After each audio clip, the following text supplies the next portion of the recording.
behind the Iron Curtain, people would take X-rays, old X-rays from hospitals, and they would basically jigamaroo them into basically fancy turntable and recording devices, and they would record bootlegged music onto vinyl made from X-rays. Huh. Oh, almost like that material that you found on cereal boxes. Is that Yes. it? That's where that came from. Yes. Get out. And this is sort of a mild, I would call it a mild obsession. My wife would call it, oh shit, another thing. Do you have any? Yeah, did you miss this whole episode where I talked about this?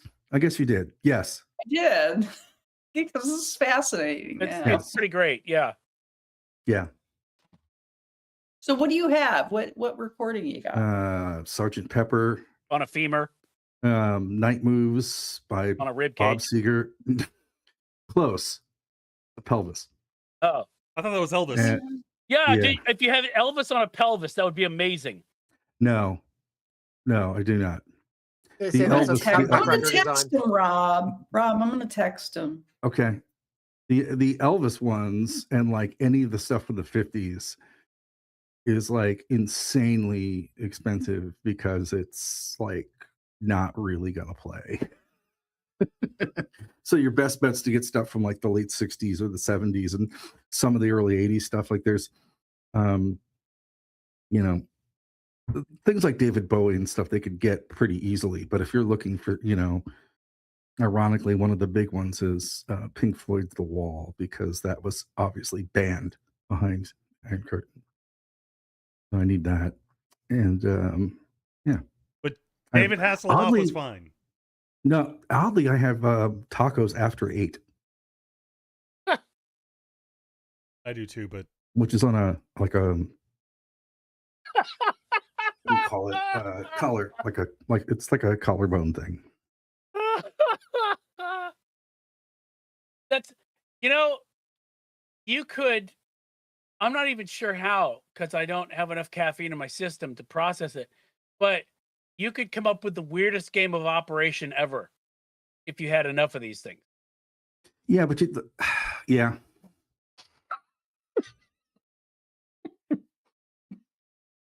But who would want to do that? Yeah, I don't know. There's a really fantastic, I'll have to find the name of it, but it's a fantastic documentary on it. I went to a conference once where I gave a paper and there was a guy that talked about this. And I was utterly fascinated and I was down the rabbit hole. And every once in a while, it's like, wow, this is pretty cool. Yeah, because I remember I heard something on a podcast about it and talked to you about it. And you were like, oh, yeah. And you started telling me all the stuff about it. It's pretty great. Yeah. Elvis on a pelvis. All right. John Robb has an Eddie Cochran one. Nice. Hi, Bobby. Weird question. Did any fan get you to sign, what is that? A bootleg on X-ray material? Basically, did any fan get you to sign a bootleg that was on an X-ray? We're really working hard on an award. Just keep shaking the phone so you don't get doxxed, okay? Which award, we're not sure. It's for the Emmy. It's for the NHL Peace Prize. They're also Emmys is a podcast? I think it's the NHL. They're also just so if you ever want to know the vernacular, they're referred to as ribs. Oh, okay. All right, I'll write that in. Ribs. And the jazz ones are the ones that are like not really cool because they did not like the kids listening to the jazz behind the Iron Curtain. I'm just thinking Rock's finding a note 10 years from now that just says ribs. No context, nothing. And those notes don't even, with me, it's a week. A week will go by and I'll find a note. All right. And it'll say Wednesday. Toughly put with an this exclamation point. And always exclamation points. Put this always. on your note. Wednesday what? Here, use this for today's thumbnail. Where's this? We're just going to read her phone. That's the show. There you go. So I Tuffley, can't find the right one. There we go. put this on a paper and Wait, remind me when we go to Dragon Con. There's a place in Atlanta that like sells them, but they're behind. What the Trash day is What? Tuesday. Oh, our trash day is Monday. what's happening? Rox, you should come see the place Good next door Lord, where Rox. they literally threw out like an entire building, and there's so much It crap there. moves. You should come. Yeah, there was some really fantastic mid-century modern furniture. Yeah, yeah. For trash day? You get anything? Did you get me anything for trash day? I know. That's Yes. that's a euphemism. Oh, I love that now. It's trash day. What No, you it's, get? it's like a lot of bags and a lot of trash, and That's- it's like wow. Wow. It That's, looks like Detroit after the riots in '68. How much crap there is lying around everywhere. Jesus. You mean it looks like Detroit from last week? No, Detroit's actually nice now. Knock it off, Tuffley. Don't ruin the show. You might get an Emmy. No, we're Yes, gonna we get a need Peabody. the Emmy people to think the illusion of we like We're gonna Detroit. fucking Trying to get Peabody a- out of the. We're trying to get a National Soup Week Peace Prize. Uh, International Milk Council Peace Prize. well, let's just say the word Amy, the name Amy Poehler. What? Let's just The mispronounce. the Parks and Rec chick. Oh, Amy Poehler. Amy Poehler. Yeah, Poehler. Yeah. Whereas we would pronounce her in She's up Germany, for an Pula. Emmy. Cooler. Yeah. Why? Ha- What does Amy have to do with anything? She's I got a think she was nominated for awards Oh, instead of yeah. us. Podcast. No, she's got a podcast. By the way, how do you pronounce that Apple TV show? It starts with a P, one Oh, word. pluribus. Okay, so you're doing it American Latin sort of. Okay. Yeah. Yeah. Because I mean, I chose I mean- to pronounce it French. It could Pluribus. be pluribus. Just sounds a lot Pluriblu. better. Pluriblu, I believe. Yeah. The French just Yeah. sounds better. Typical Yeah. of a German to say that. Yeah. Yeah. Oh, that's not always the case. I don't have Apple TV yet, so I can't try pronouncing it. I don't think. I What do you think mean yet? How is it you don't have it? Yeah, That's all his because- buying Yeah, the records. Yeah. Buys well, records. because F1 doesn't start until next year. So So you've already paid. Yeah, same with me. I've already paid for my. So the movie I has been have on not the started platform forever. subscribing to it yet because F1 isn't until next year. yeah. I know, Dom. I don't need it until next year. Dom, same here. Every time that comes up, I think it's the movie they're talking about for about the first 5 minutes, and then I go, "Oh wait, it is a sport." It Yes. is. Ah, It's kind of a sport. going around in circles. It's basically the sport that Tom Slick drove in the cartoon back in the day, but now it's a sport.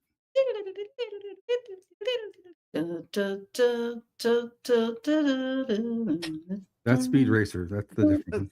I know. Every time I see one of them, that's all I think of is Speed So, Racer. John, I'm going to give you an opportunity to dig in the archives here Oh Lord. because Tuffley a couple of years ago got a new desk, and he was like over the moon that he got a desk. Oh. And I just need to apologize to Tuffley because I too got a new desk, and it's pretty fucking great. So previously on Oh, desk, yeah. Hold on one moment. Did your wife build it for you? That was No. like I 10 remember. years no, ago. a friend of mine moved in with his fiance, and he had a raising and lowering standing desk, right? Oh, you got one of those. But it's great because I got tons of room to put all my useless crap on. It's awesome. Got my Liberace bobblehead next to my Colonel Klink bobblehead, and Ooh, let me see the Liberace one. oh, okay, hold on. I That's wound all up in high getting an school. Andy Oh, shit, Warhol. now my bust shark for fell. work. Oh, that's fabulous. Wow. And Show and friend- tell. That's what they He- call he's it. got a Show and cricket tell. snack. Yes, it is. Get a show and tell. Ooh, that's good. And then Oh. behind them rocks, you'll remember this. Thank you, John. Oh, I do. Yeah, What? Too. the bottle Glass. that Rocks gave me. Oh, Oh, But it's okay. empty. And then I went into an For a reason that abandoned would make house. no sense to His- anybody. His house. Oh, okay. Well, no. Grumpy. yeah, Yeah. It's just right. saying. a weird Shut up, Ross. conglomeration of stuff. See, But- if it were Rob, he'd have headphones on. No. Ian, hold on. Oh my gosh.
Was it? There was a. I think on the Saturday Night Live with maybe it was Miles Teller. They did a bit about being a NHL promotion and using the Predator terminology. We hear it. The Predators like kids.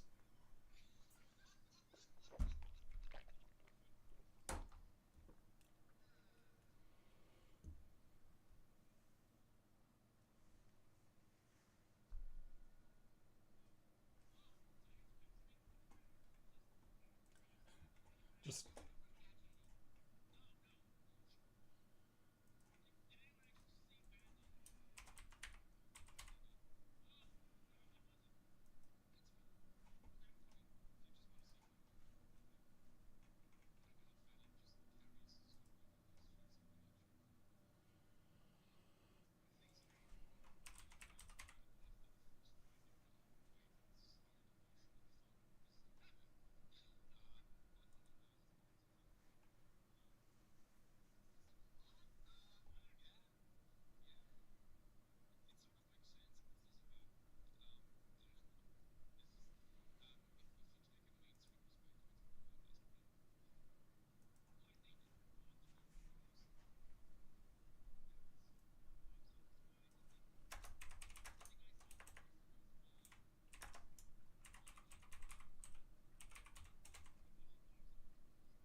box office. What is this box office you speak of?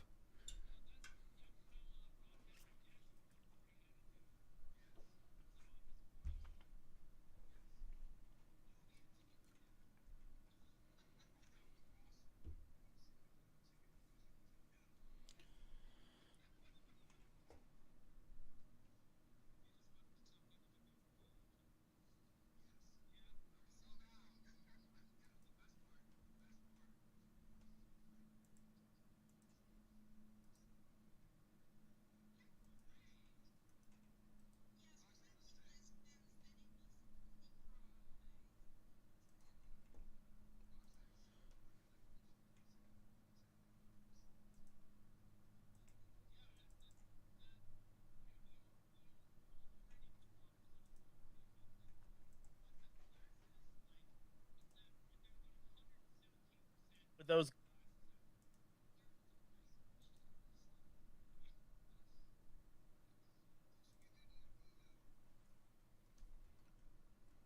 Elton John ones yet? The Specsavers or whatever the hell they're called, the which- Elton John glass. No. Oh wait, they're actual branded Yes. Elton John. No. I mm-mm. thought you meant like I, an Elton John. I had Elton John's like back in the 80s. I had those. They shaped like hearts or butterflies or which? No, they were just circular. Oh, okay, all right. Yeah. So no, I've now moved on to the Churchills. They look. I don't know. You kind of they Go, look very. go by, talk to Ms. They look a Henkel. little more Kafka-esque to me, but It is rocks. or a little Well, bit of James, but- a little bit of James Joyce going on.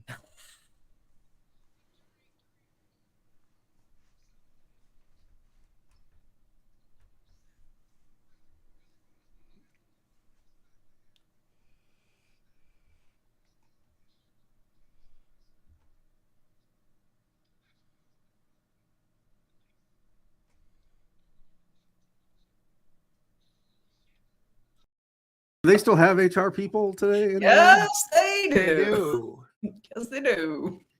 Hmm. Yeah, I don't know if you saw that somebody tried to follow Churchill's daily, basically his meal schedule. Get drunk by midday, right? There was a lot of alcohol. Lots of Yes. lots. I remember when Jen and I went to the Churchill War Rooms and they were talking about that. I'm like, Jesus, that guy drank a lot. Yeah. I tried to do. Where did I read it? It was an article on his sleep pattern. Yeah, it was Oh. 'Cause crazy. He didn't get up until like 11 a.m. But he like lounged until finally getting up and stuff. It was a whole thing. But he stayed up until like, I don't know what, 4 a.m. or something. Yeah. Drinking and He smoking. he was doing this podcast before us, and he didn't get an Emmy either. Yeah. There you go. Yeah. You know. Yeah, that guy didn't drink. He just went out and got blitzed. Hey, boy. Thank you. Try the veal. Well, your glasses are pretty hip there, Rob. Oh, thank you. What are those? What kind? These are a very special pair that I got from this shop called Les Amazon. Mm. The Amazon. L'Amazon. Yeah, Amazon. I got. I needed some readers, It is Well, my I- favorite. so I bought a package of 8, and they're different colors. So I Oh. try to Chocolate Weird. mousse. whatever weird shirt I'm wearing that day, I try to match them up. And these today, I kind of forgot. So Deja vu. yes. Thank you, Top Secret. If you would like your accent to be made fun of during Weekend Justice, please submit a sample. I'm just quoting from a film. I don't know what you're on about. The film that made Rogue One possible.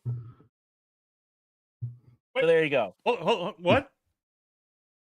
John, do you not know about this? About the connection between Top Secret and Rogue One? I can absolutely say that I do not. Okay. So Story time. yeah. So they had to recreate Peter Cushing for Rogue One because sadly he is no longer with us. Well, it didn't And- have to do that, but they did it. No, they didn't have to, but it looked pretty good, honestly. It looked better Parts. than Princess Leia. Parts. Hmm? Parts. But go ahead. Go ahead. But anyway, I think at that point in the movie, I was into it to the point where I was like, "Looks great, keep going." But anyway, but they did not have like a scan of his face, which would have been very helpful. So they were able to find the cast that they had taken of his face for Top Secret for the scene in the bookstore. Did you not know this, Rox? I didn't know this. They found the cast. It was still extant for the scene in the bookstore, which is backwards, where he's got the giant eyeball. Yes. Yeah. So that they had to take a cast to make that prosthetic. They found the cast they took of his face and were able to scan that to use it to make their their images better for Rogue One. See, that's awesome. Wow. Yeah, I heard that on a podcast somewhere, and I was like, "Holy crap, that is One an that will amazing not get callback an to Top Emmy. Secret." And I will not. Rock's your secret safe with me. Okay. Which one? The one that, well, Peter Cushing's not really dead. He's just held prisoner in Rox's house, like in Misery. So yes, it looked good, but yet it didn't look good. Like Yeah. the scenes where you see it, where you see his image reflected, Mhm. those look good. Mm. Some of the other ones, Well, I will Yeah. say this, Rox, that probably on this podcast you have spent the most time gazing upon the visage of Peter Cushing. So if anyone would be able to find a flaw in it, it would be you. I'm just saying. It really doesn't matter which movie it is, even with The Last Indiana Jones, where they really had all the opportunity to do it. It still never look right to me. And with that, Yeah. I have no problem with Peter Cushing. I was like, why do you need this? Wouldn't a silhouette, wouldn't that have been enough? Yeah. So you know who's remember what was that weird film? Oh, that one. No, it was that that The one one. with Olivier. Yes, that's Oh, Sky one. Captain. Yes, Yeah. Sky Captain. The image with Olivier was fantastic. They could have done something like Well, that. because they basically were taking footage of Olivier. I mean, they weren't creating it with CG. They were using footage of him and repurposing it. Yes. Honestly, they could have done kind of the same thing, but him not, it's like, hey, even if they threw him on a monitor and he's like, Yeah. I'm in my office. Yeah. What do you want? Sky Captain is another one of those films where I'm like, why? If we lived in a just universe, that we would have had the fifth one by now. Yes. Because it's the only time this has ever happened. And when I saw that in the theater 3 times, that's not what never happened before. The only time I ever saw happen, the bit where Angelina Jolie's character does an ejection Spoiler. seat. What? Spoiler alert. A spoiler that Angelina Jolie has a character? She's on the poster. Anyway, there's a bit where it's 30 years old or something by now. Anyway, there's a bit where, and I'm not telling the context, there's an ejection seat that happens. Every time that happened, 3 times, and that's not even opening weekend, but like staggered. Yep. Everyone in the audience clapped and went nuts. Yep. Like, when was the last time that happened? But even if it happened like opening weekend or whatever else, 3 weeks into it, Yep. everybody did. God, that was a great movie. Anyway, lens cap. yeah, it's one of those things that sometimes we get movies that we as a species simply fail, like Judge Dredd, or Dredd, actually. No Judge. I liked Dredd. I love Dredd. God, it was gorgeous. Yeah. That is some of the most gorgeous. Like, that is a film that did 3D correctly and had the most beautiful, gory shit ever.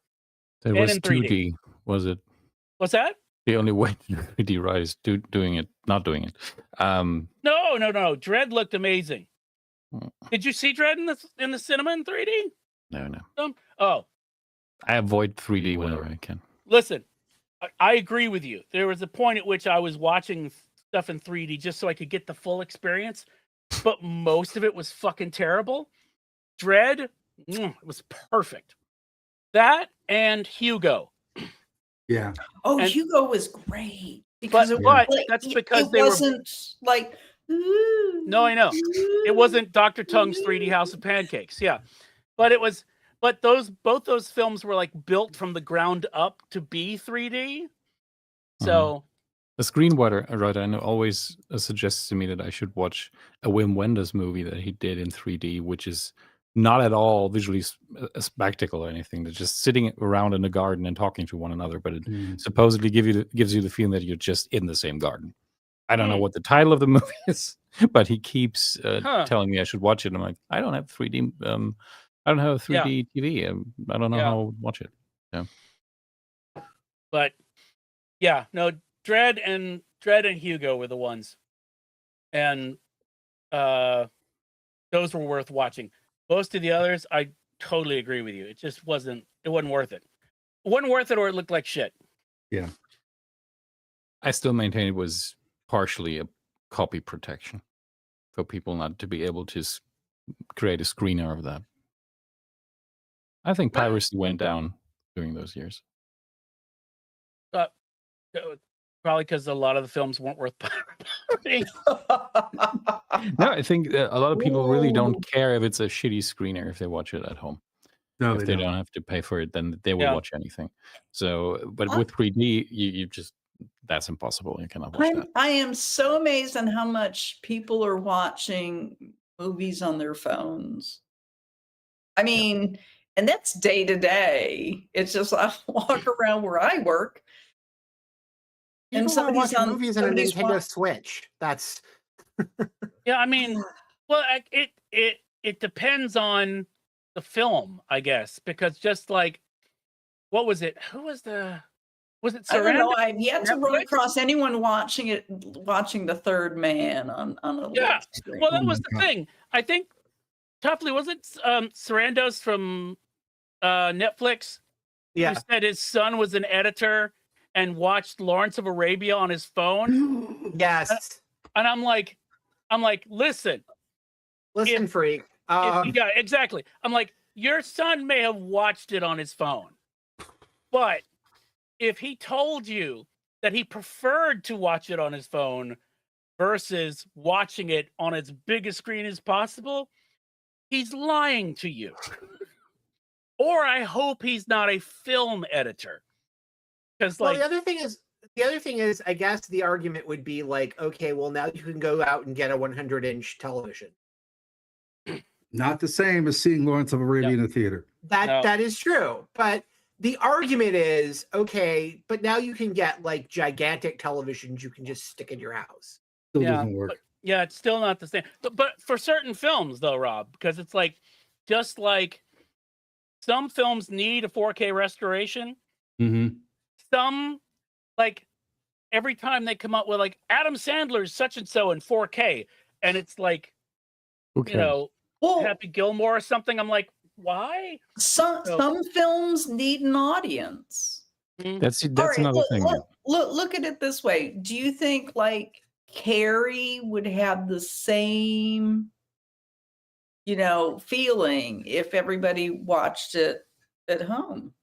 Never seen it in a theater, so I wouldn't know. Yeah, but I Well, that will is say this. that is also a point because a lot of people saw that film via television. It's true. Well, I mean, yeah, so Stephen King, so early on, so him and his wife watched Carrie in a theater with really a predominantly Black audience. And they're like, we don't know what's going to happen, because it's about white kids and stuff. And it was this, the Black audience got it. They're like, and they're like, oh, they score. That was probably one of the first early films of his that scored really well, other than Stand By Me. So certain films you need an audience. Well, that's true. Like, and two examples. One, when Mad Max Fury Road came back around and they did it in 3D IMAX, that was another one, Dom, was Fury Road 3D. I can see that. Yeah. yeah. But even though it was sometimes doing the brrr, it's like when it did it, it worked for it. You know what I mean? Yeah. It's like you're cashing in your chips. You could totally do the cheesy right at me one for this. I'm totally cool with it. I'm fine with it being cheesy and in your face. It's just I don't like the technology at all because Yeah. one of the earliest. I mean, the first movie you probably all saw was the first Avatar, and at the time probably the theaters were not up to snuff and the projection was bad.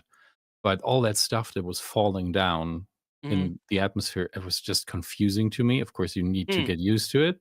But Avatar went all in. It was just like, yeah, Yeah. let's act as if everybody knows how a 3D movie And works. yeah. And what I hate, but that's a very personal thing. Mhm. You even if you're watching a movie and you have a very clear idea, okay, this is in focus, this is blurry as whatever Mhm. in the background, you can still focus on the background with your own eyes to see Right. is there something I can identify. You do that with 3D and you hurt your eyes. Mm. And I just don't like that. It's just I want to totally just get have it. control over my eyes. Yeah. I, Well, I the thing I was saying was that before I forget about the audience thing, they only did 3D IMAX of Fury Road in certain select cities, and then they came back around before it ended its run and did them in other markets. So I saw the final showing of Fury Road in Atlanta in 3D IMAX. I was alone in this Mm. giant IMAX house. It was So it worked, didn't it?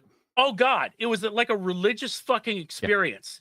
I'm so happy I saw that. But Experiencing it by myself, it was that's experience that's a was completely genre intense. thing though. And if you're in it, you're in it. If you Oh love yeah, something, it doesn't matter if somebody's oh there. yeah, yeah. But I But saw Crazy About Mary. Was that the original title? something about Mary. something about Something Mary. about Mary. Yeah. Yeah. In the theater with a packed house, Hmm. and I laughed my ass off. I watched American Pie, the first movie, which I still think is not very funny, but I watched it alone on DVD. I Not didn't great. laugh once. Not great. And if I watch the Mary movie on my own, I will laugh 30% less at the very least, because there are studies about this stuff, but you Oh will yeah. just laugh more. And horror is the same. You will have more of a tension in the room if you share it with people. But if you have Lawrence of Arabia, if you have something quote unquote magical, or Lord of the Rings, where the big images just make something, Mm. it doesn't matter if there's somebody there. Mm. That will just work better with a bigger picture. It's just Right. obvious. Well, but the audience thing, the one I remember the most was I went and I drove out to Athens to do this because they were showing this is with the Exorcist, the cut you've never seen, where they put the spider walk back in, that version. Mm. And William Peter Blatty was like going around with it, and like halfway through the screening, he came in and sat in front of me, and I was just like, I know. Well, I got to interview him the next day. It was so great to talk to him, especially because I could tell him how much I enjoyed Exorcist 3, and he really appreciated that because he didn't get a lot of love for that movie, even though it was really great. But anyway, point being is that Full House, college students, if anything, they'd probably, if they'd seen it at all, they'd seen it on television. Mm. But I think I get the feeling that most of them had just not seen it, especially not on the big screen. And when it was time for Jason Miller and Max von Sydow to go upstairs to do the final battle, it was the most palpably quiet I've ever felt in a room with a bunch of people. Like the whole, you could hear a pin drop. I feel like you literally could have, because everybody was just like, and I got to ask him about that. I because he was sitting in front of me. I said, it feels like it's this universal thing that people just freak out about it. And he said, yeah, it was he's seen that in cinema houses wherever. But yeah, that was a really great audience experience that of course you couldn't have at home. You would just be Yeah, that movie in the theater is so strong because I hadn't seen it before I saw it. I think with that release in the cinema, because mm, and what I did see was the parody version with Leslie Nielsen. That's where I got all my references from, because I'm a tad younger than you. yeah. And so I was sitting in the theater, a cynical 20-year something old, and Mm, the audience also very much is that audience spoiled. And that movie just drives a truck up your back. I was like, oh mhm. Jesus, Oh I yeah. cannot love it. And the other thing that was interesting is he said the thing he likes about the film is that for the most part, there's only one thing that really, really seriously dates it. Mm. And he said it's the smoking. Like the doctor is in his office smoking. Yeah, Yeah. true. But yeah, no, I think that I go saw ahead. that. So I saw it the first time and then went back to it, the 25th anniversary. Mhm. And that's where the big change. So the 25th anniversary came after Blair Witch, right? Mm. So the audience who were younger, totally different. So they don't like the slow burn of character development. So I think at one point somebody just caught up and was like, I want to see some demons. Wow. And just ruin. I mean, it was just like what was that, like See, that's so 10 years weird. ago, 15 years ago, or Because something you like brought Blair that? Witch, but Blair Witch was a slow burn And to that get was started. Well, 25 but the years thing ago, I is, think. Yeah. so with Blair Witch, it's a little different because yes, it's a slow burn. Oh, it's However, different, definitely. Yeah. if you hear those weird noises, if you're in the woods and there's no traffic or anything around you, nature happens. Mhm. So it was that to me it was that setup. Yeah. So Rox, Yeah. So, Rox, what I'd like you to do as an experiment, wait for, let's say, the 25th or 30th anniversary of The Notebook, Why? and go into the theater, and at some point during that, stand up and say, "I want to see some demons," and walk out.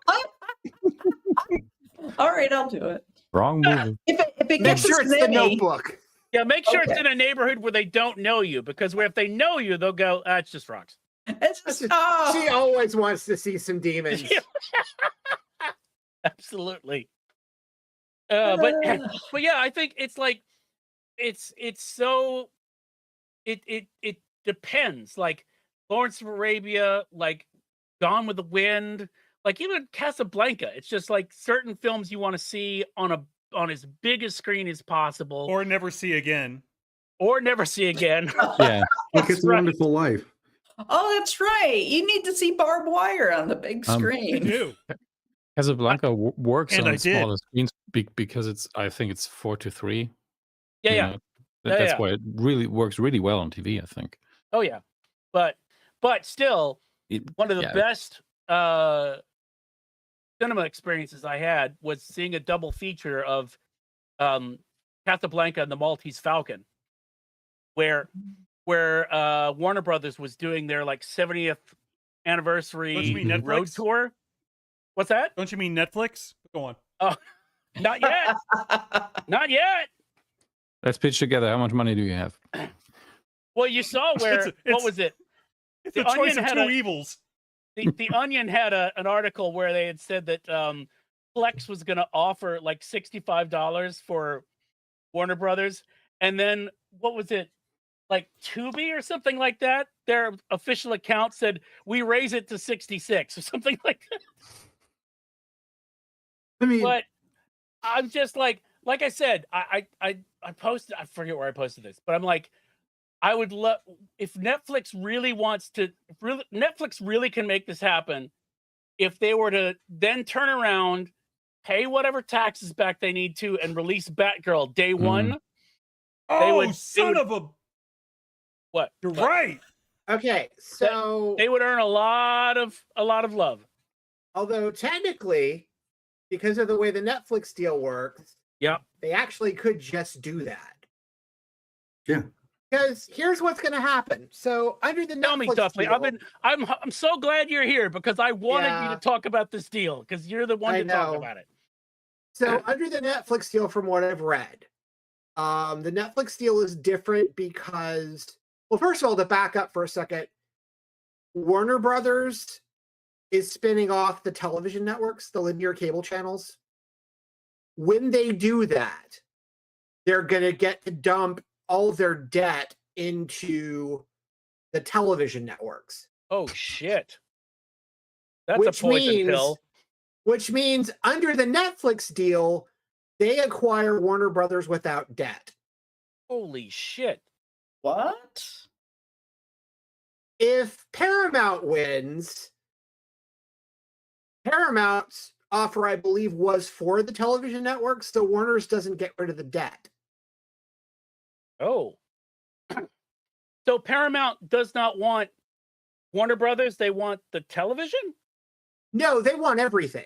Oh, they want everything. Okay, all right. They want Want it the all. studios and They the want it now. networks. They want the studios and the networks. Beat me to it. Good job, John. Yeah, they want the studios and the networks. Under the Netflix deal, again, Warner's gets to do the spinoff and they get to ditch all their debt. And also the big thing about the Netflix deal was that Netflix is going to let them stay somewhat autonomous. So basically, they're not going to get rid of any of the management. Huh. So How basically, many name changes for HBO Max does it include? who knows? No, it's HBO Climax. Anticlimax. So, but yeah, I found out that Zaslav was not going to still be there, and I was so bummed. Yeah, Zaslav under the Netflix deal, Zaslav and the current management would stay. But under the Paramount Paramount deal, they could get rid of him. Paramount could get rid of everybody. Paramount has already said they were going to get rid of everybody but Gunn and Seraphin. Interesting. And that was and that was part of their deal. But what was it? I saw, and I'm not absolutely sure about this, but I saw where Tencent, which was one of the backers of the Paramount bid, were dropping out. And I don't know if the Saudi Jared Kushner investment people are going to pick up that part of the tab. Because that was also kind of in the brewing in the background too, that the Saudi investment group these were the people who also just took over EA. We're going to play a part in like the accelerated bid, the hostile bid for Paramount that Paramount had for Warner Brothers. So no idea where that's going, but it's interesting. It's an interesting deal from the perspective of it because Netflix had already talked about there's still going to be a theatrical window, but we want it to be shorter. So what does that mean?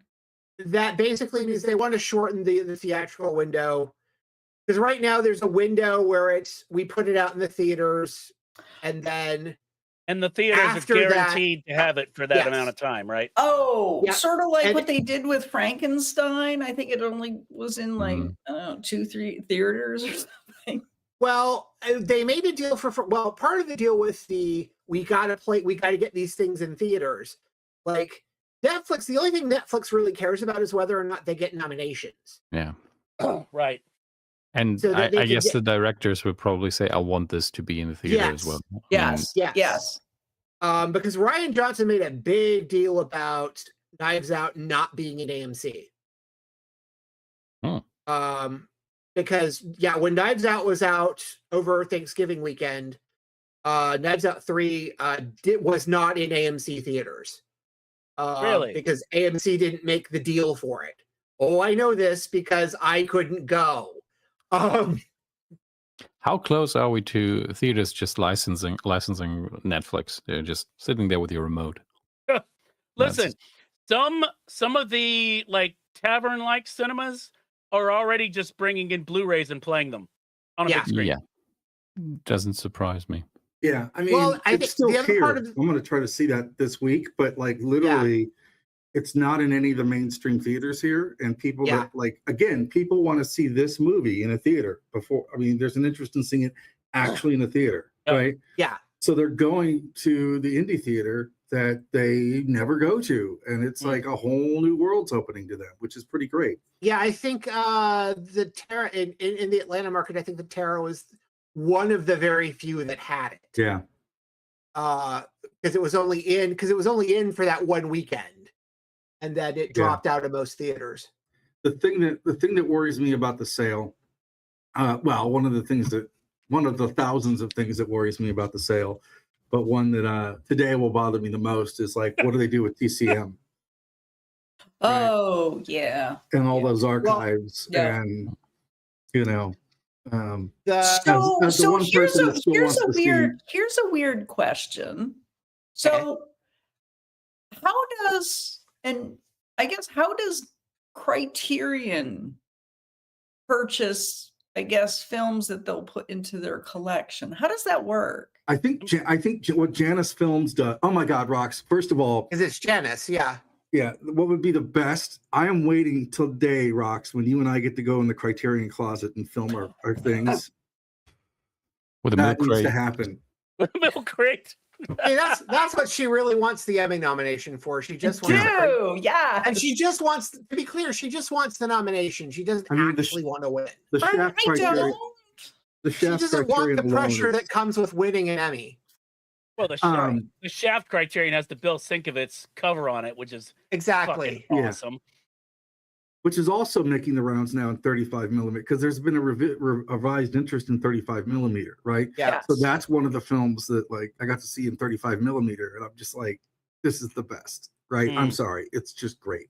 But I think I think, Rox, what's going to end up happening is all this is just going to go to hell, like everything else we love. Well, Rox, to answer your question, I think what happens is that it depends on the studio they're making the deal with. Like for Silence of the Lambs, I know that they had a window of a few years where that was in print for Criterion before they were able to put it back into print because they had somehow, renewed the deal. Yeah, like I know with Wes Anderson, they have a deal in place when his movies come out. That like, okay, after a certain amount of time, it's going to come out as a Criterion. Yeah. Right. And I think that they pretty much know ahead of time kind of what they want to put out. Like, what's the thing that won best? Is it Anora that won Best Picture last year? Yeah.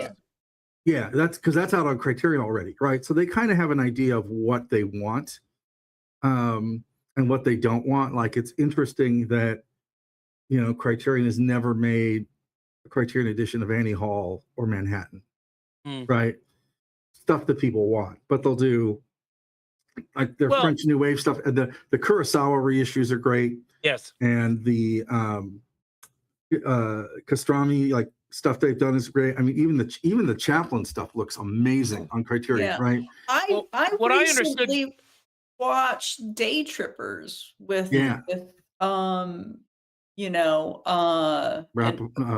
Rappaport. Early Parker Posey. It was a little and film. Hope Davis. And Hope Davis, yes. And it was, it was a Thanksgiving film. Yeah, I watched that. And early Stanley Tucci and Mira. Yeah. And it's a great little film, and it's on Criterion. And I was watching it, and I was like, wow, filmmakers. So there was also going back to Netflix. Apparently, there's like their industry is so different. This is why all of their films look the same. That they tell filmmakers, this is what we use, this is what you're going to use. If you want to do a film for us, this is what you're going to use. Yeah, because they have it optimized for television. When you watch like the opening credits for The Crown, there's like, wow, this looks like the opening credits for like 5 other things. Yep. Right. So like even Daredevil, like the similarities between the opening credits for Daredevil and The Crown are not completely. I wonder how many companies they actually have doing credits at this point. Probably 1 or 2. Yeah. But I think, Rox, the other thing is what I had heard, and I don't know if this is still the case, is that the way that they pick what they're going to have on Criterion, or at least try to have, because I'm sure they got to get permission and whatnot, is that people who work for Criterion, essentially, if you're in the company, you nominate what you would want to see on Criterion. And so that's how you have such a weird smattering of stuff That's what I had heard. Now that was years ago. I don't know if that's still the case, but yeah, there's certain things that I absolutely fucking would love a Criterion or Criterion level thing for. And I think that you know, they need to make a deal and put the James Bond Criterions back out there, because there's nothing quite like the commentaries. You know about this, right, Rox? Oh yeah. Yeah, Yeah. we watched Silence of the Lambs one. Oh no, but I mean James Bond. The first Oh, three James no. Bonds Mm-hmm. came out on Criterion Laserdisc eons ago. Oh, this is the And- one with the producer's commentary with Connery in it. Oh wow. Well, no, not Connery is on this one. This is, I Okay. mean, they had like the director, the cinematographer, the writer, and like a couple producers. And I don't think they understood what they were doing it for, Mm. because it was very Candid. candid. Yes. Oh. There's a good YouTube video about it where the Yes. things they say should probably not be said out loud. Yes. It's hilarious. Yeah. It's amazing. It's like there's the scene in, I can't remember if it's Dr. No. I think it's Dr. No, where Connery is in bed and the spider almost gets him, and he gets up, he's got a towel around him, and somebody says, I forget if it's it may have been the director, was like, well, you need to understand that at this point of the production, see, Sean likes to eat.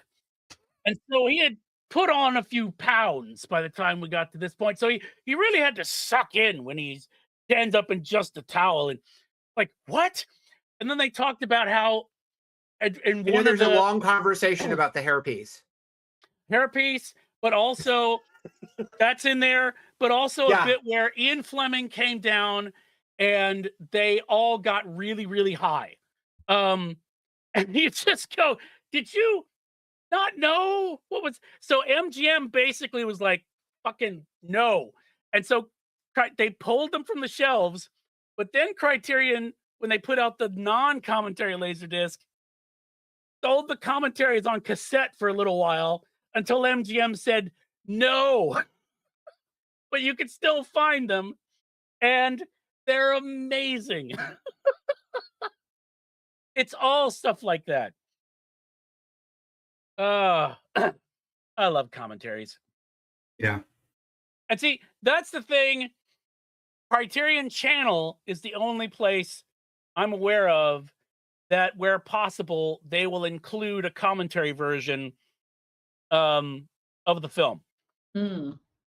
I think So- the commentary for Armageddon is still one of the funniest. That's I only really remember good. that one bit because I think there were several, or they had one version where they edited all of them together, because it was Mm. Ben Affleck really just shitting all over the production and the idea of the movie.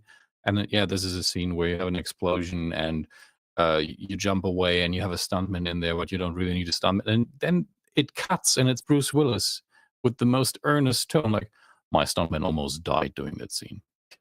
Like, oh, okay. And you don't even know if they're talking about the same scene. It's just somehow the guy who edited this was like, this is funny. Let's just do this. Funny. Yeah. Well, it's And like, I love that. Well, I it's think like a the flood comes out of. I think a flood comes out of doing a lot of those Kevin Smith commentaries, where it's all just everybody just says something randomly.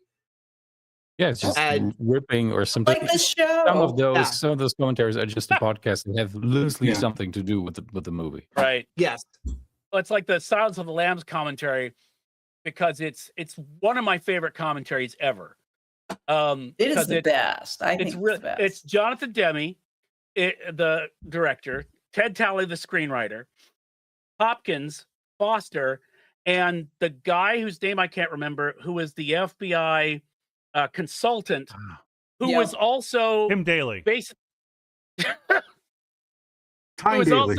who was also basically the character who Scott Glenn was playing in the movie.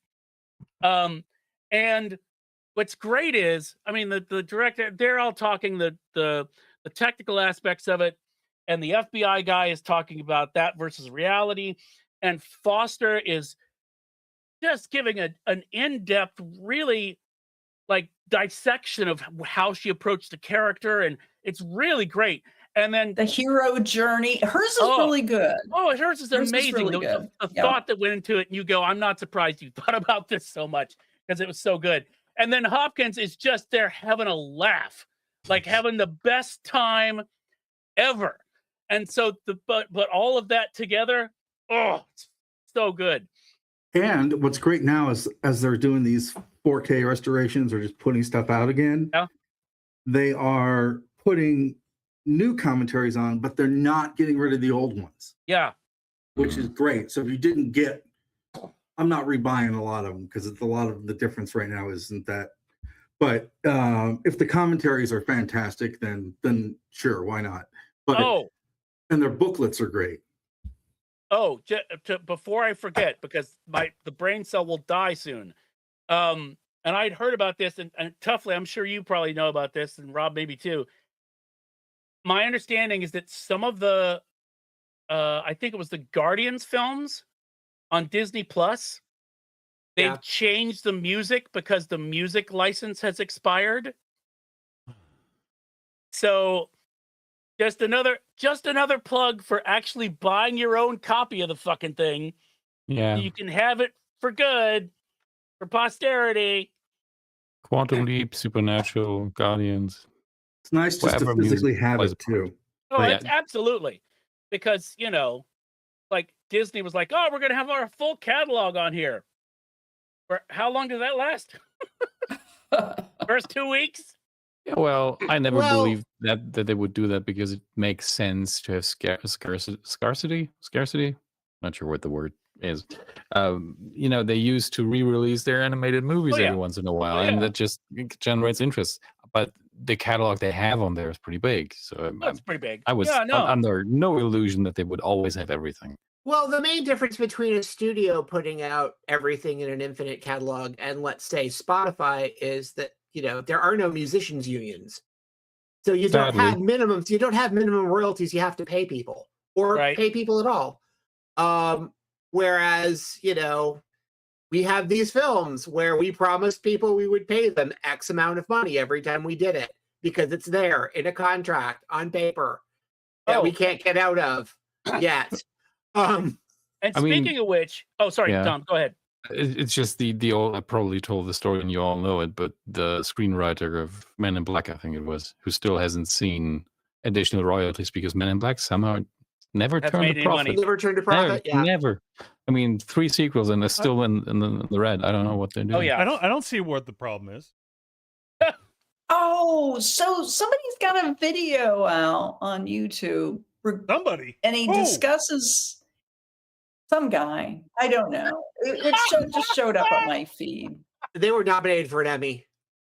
You can't remember their names. He discusses the net profit and gross profit. Mm. So most people that fall into these traps, and they are, of signing up and trying to get royalties.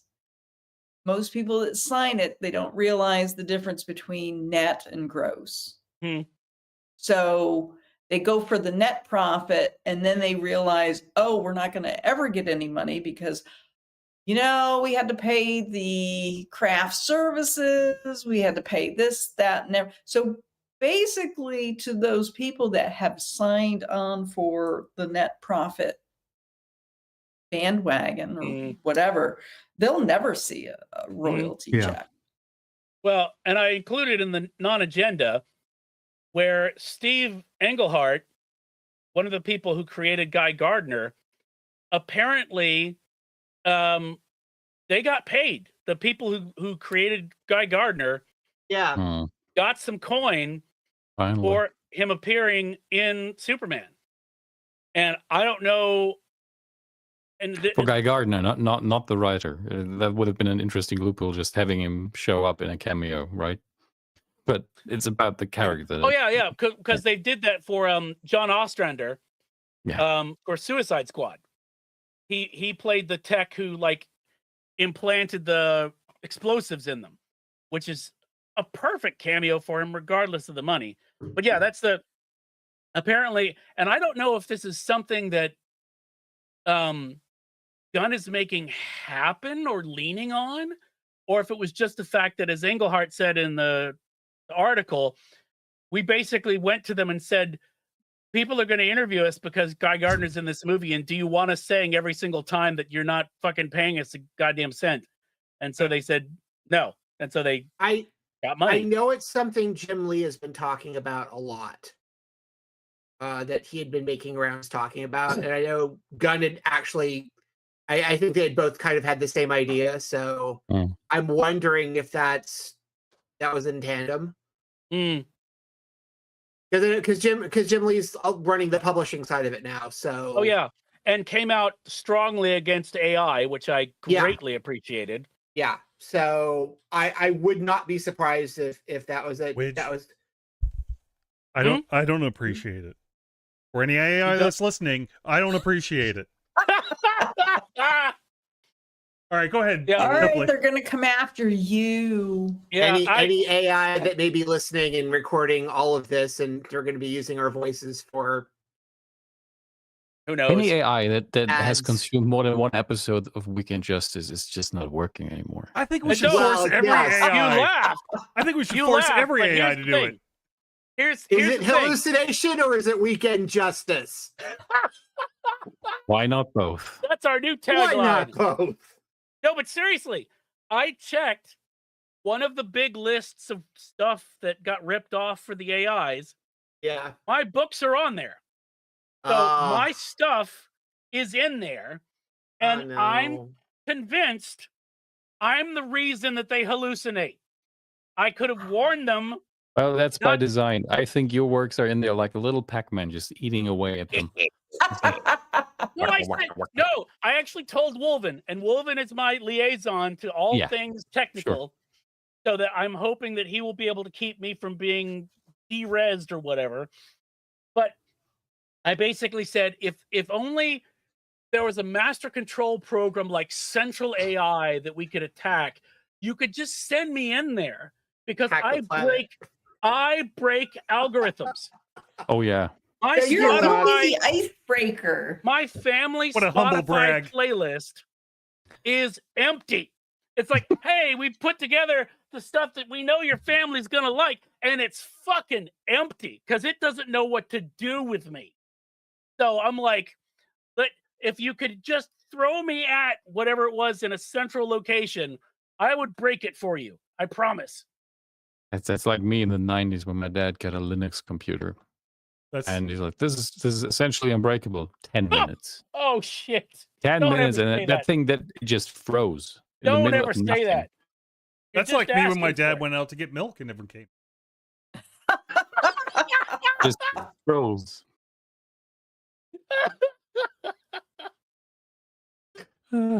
Oh my god. I didn't try to break it. That's what I was saying. It's just talent or innate aura. I don't know.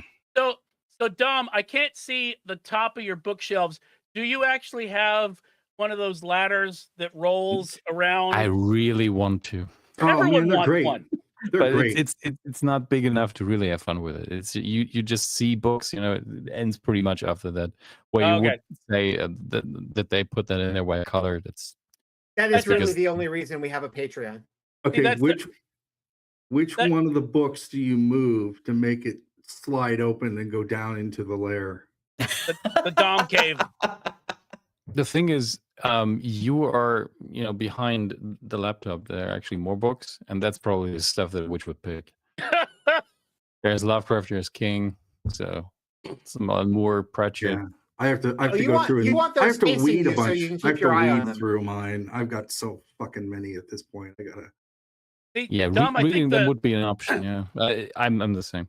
Dom, I think the goal would be just like on one wall. Yeah. Just have the ladder. It only moves like 3 feet either direction, but it's still there. It's there. That's all you need. You still get the feeling of having it. Yep. You climb up and you shake your butt a little bit, and you're there. It's fantastic. Oh, like for example, Home Depot has hidden outdoor bookcases for sale now. Oh, I Where know. are they? Where- Don't know. They're hidden. They're called Murphy closets or something. Yeah. Really? Like a Like the Murphy bed? bed? Yep. Oh, Yeah. Yep. okay. Yep.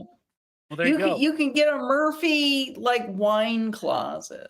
I only Mm. know this because somebody was suing somebody about that. So That's why you know. we have a they closet. in our- wanted it back. It's already embedded into the wall, and they broke up, and they want to get it back. It's like, we have a closet in our house. Kim wants somebody to build a hidden pocket closet yeah. for. Just to build the shelf and everything. Yeah.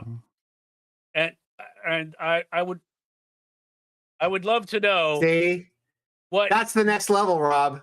she would that's the I sequel actually series. have that already. I have a Yeah. closet that you open up and it's all Yeah. It's okay. You can come out of it though. it's music. No. Oh, damn. Oh, all right, GP.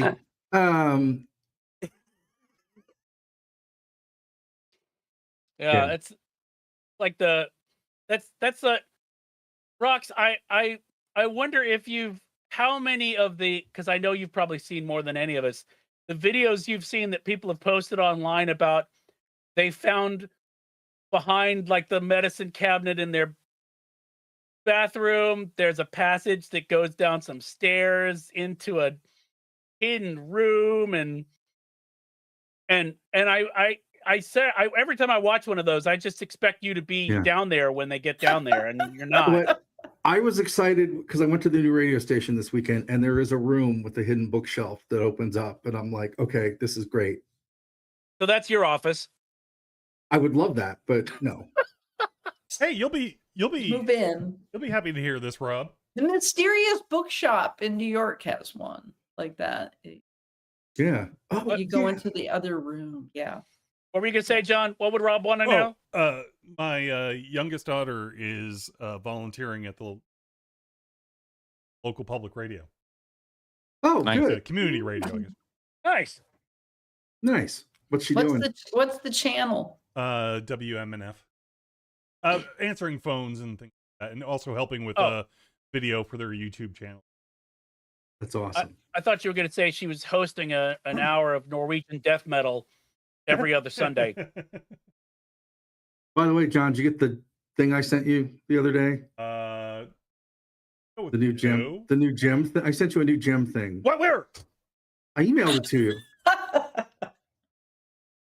I gotta go look. I'll just resend it later. Later? What's later? So if we call the unique geek number, do we get that as the whole music? Oh, if you had a Muzak version of that, that would be fucking amazing.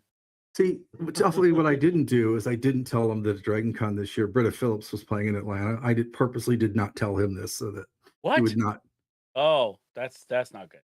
Well, I found out like too late to go, so. But, Oh, that reminds me. If I'm not coming to the US in the next few years, it's not because I don't like you guys. no, I get it. That's all right. I would It's- tell you not to come. Actually, that Yeah, question we don't no. like this either. Dom, It's- the it's- question needs yeah. to be rephrased. If we all show up at your house in Germany for no reason, it's because we like you. Yeah. And because you know me. It's because we want to touch that fucking library. That's what we want to do. And it's like good and Just tough. touch the books. Let us in. I tell you, Dom, there's a reason why they're building hiding bookcases you can hide in at Home Depot. I know. But the thing is, they just announced this change that you will have to provide your social media for the last Yes, 5 I years, just- for yeah. the last 10 years. Yeah, So it's no. essentially the same thing again. They're going to put this into an AI. They're going to read all my emails and they'll be like, he still needs to write this paper from the second Well, the semester. thing is, if your phone or your computer are turned off, they can't make you turn it on. Yeah, but if I, I need to mean- provide that stuff in beforehand sometimes, that's going to be No. weird. I know people right Then now, your I have a name- burner phone to just get in there, but Your name yeah. Frank and is Cyril. J.M. Tuffley, and Yeah. they will find a lot of emails about action figures and Yep. records. Yep. Yeah, it's like when I gave Amazon US my physical address, which was Wrigley Field in Chicago. Well It's- done. Yeah. Not into shithole, but baseball, well but very done. much into the Blues Brothers. Yep. You know, as, if as the you- best people are. You should, if you ever come here, we'll go to Joliet and you can go to the Blues Brothers convention they have every summer Definitely. Oh wow. in the jail. They have it in the jail from the movie. Aw.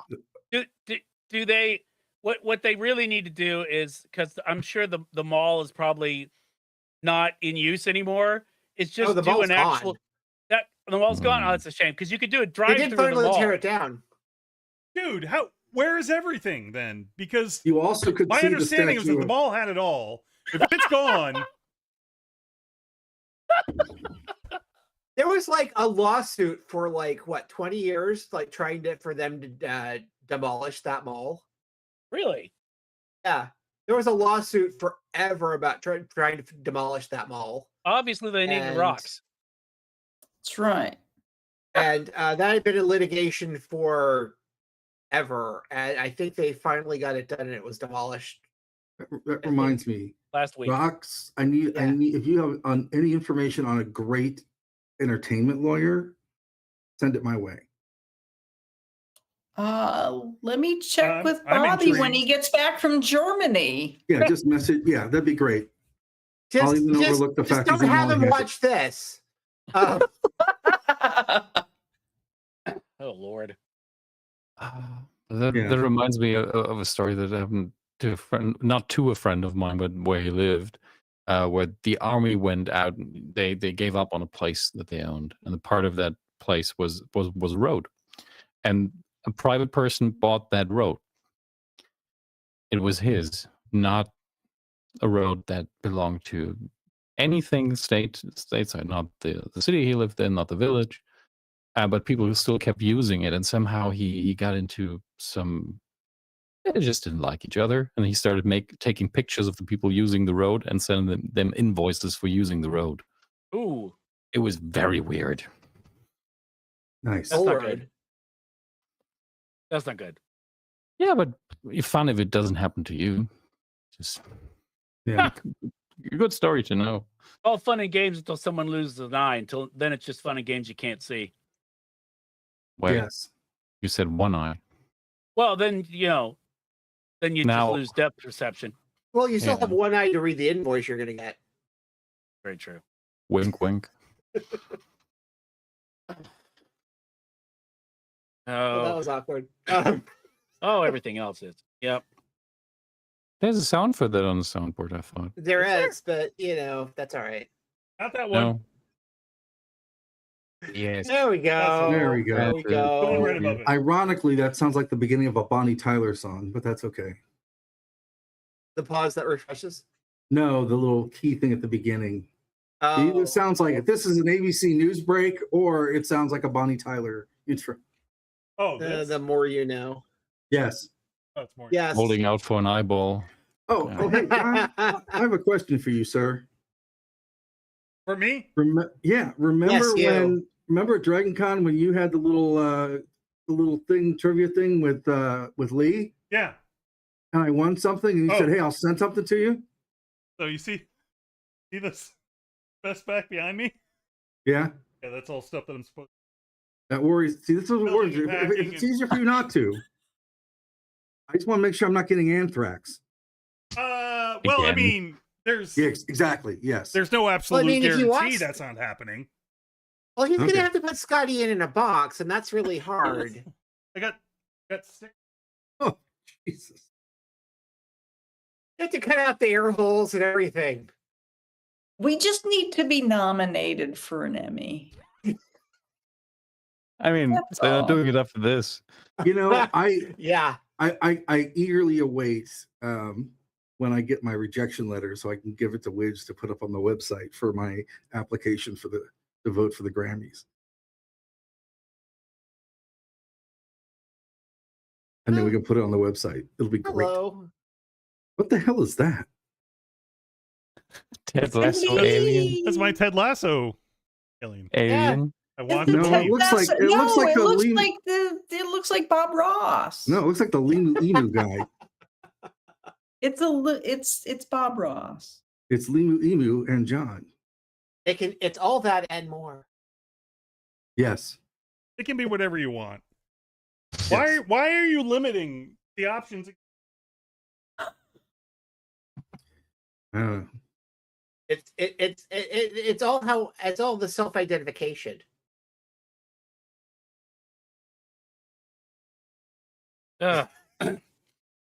Yes.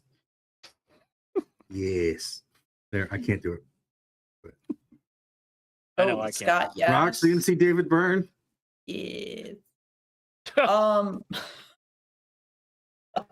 He's got a I date don't know down if there, and I he's coming. figured Does he got dates down here? I don't think know. so, but I figured you just show up on your bike and follow him around town. It's true. It's like your bike sucks, David Byrne. Hey, I got a foldable bike. Gave it to me. What kind you got? Yeah. A Dahan? Yeah. Something like that. Get out. What kind? Did you get a boardwalk? I have no idea. They gave it to me. It's still sitting in my garage in the bag. There's some new broad at Dragon Con that's got a bike now, Rox. Fixed up a little. That's going around showing off her bike. Who's this? Who's this? That George and I took the pictures and sent them to you this year. If you didn't see them, that's I didn't see because you him. came in the Brit Track room and we're all like, oh no, get out. Oh, she brought a bike into the Brit Track room? She was riding it around the con, yeah. Although this year, Rox, my dream finally happened. Somebody finally did a front line with a marching band at Dragon Con, and I was in heaven. Wow. What? And it was like a New Orleans band. It was great. Nice. Some high school band did it. I'm like, I don't care what you're playing. It's awesome. Very cool. So Nick, you have to come, Yes, I will make a point this year. Are you going to come this year? I will. Yes, I think so. I deal with good, because I'm getting tired of people asking where my wife is. You know you're not married to Rox, right? Yes. Oh, okay. But apparently other people don't.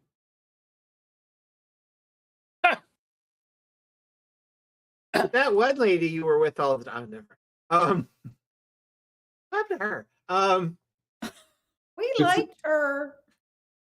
Yeah.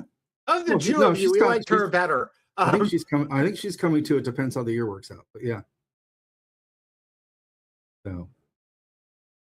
Has Janet ever gone? Yeah. She went during the pandemic year. It was great because there was nobody there. It was fantastic. Wow.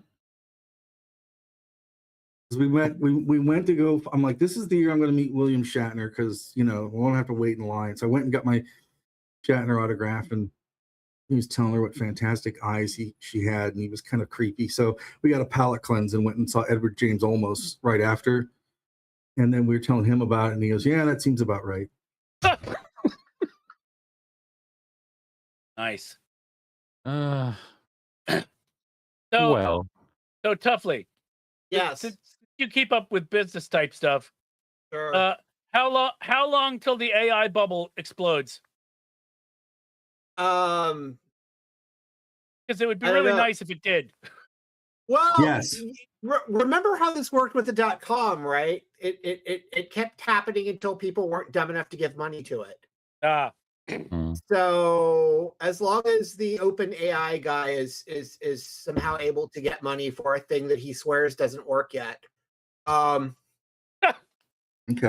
As long as he keeps getting money, then it's just going to continue. But so it's not going to be like Simon, where everyone buys a Simon and they play the game with the lights, and then it stops and everybody just gives up and does something else. No. Or Cabbage Patch Kids. Is this going to be like the Cabbage Patch Kid? That's one of the most amazing comparisons I've ever heard on this fucking podcast. Thank you. It is literally slamming. That's sad. It's Simon evolved. That's right. And AI not is even, just Simon back for revenge. And not even it's the smaller version that didn't work half the time. Yeah. It's a smaller one that didn't work half the time and hallucinates that it's Hitler. As one does. I think it will. As autonomous computers tend to do, apparently. Yeah. I think it will slowly fade away from the hype it has. I mean, we're already on that side of things. But as long as not something else doesn't catch the attention of people, like the next big thing, that's just going to be very slow. You know, Because, I like to you know- I like to drive it nuts by asking it like, how many records from 1910 were made with a zither in it? Hmm. And does it try to answer you, or does it It said no information found. really? Yeah, so I now I try to find out things. Like I think the other day I asked it if a gossamer could have children. But Gossamer, the Looney Tunes character? Oh, okay. Yeah. I And it try said- not to engage It said with it was them a at all. fictitious character.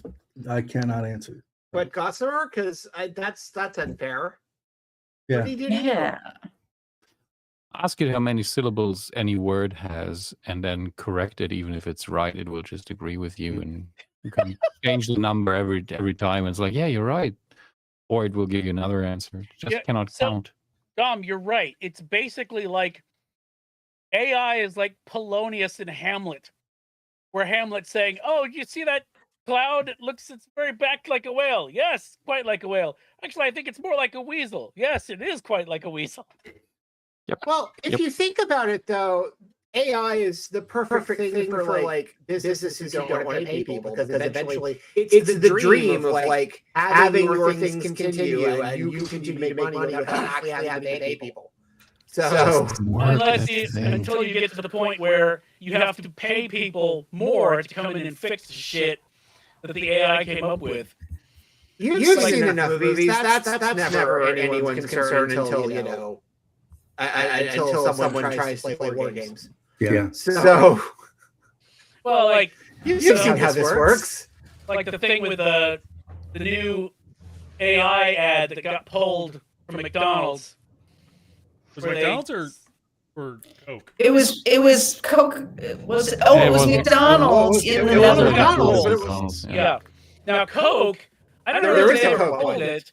They did. I did see a wonderful breakdown of, because they had a semi truck, going throughout it, and something that showed you how many wheels each version of the semi had in each scene, and how the physical configuration of the truck kept shrinking and changing. It was pretty hilarious.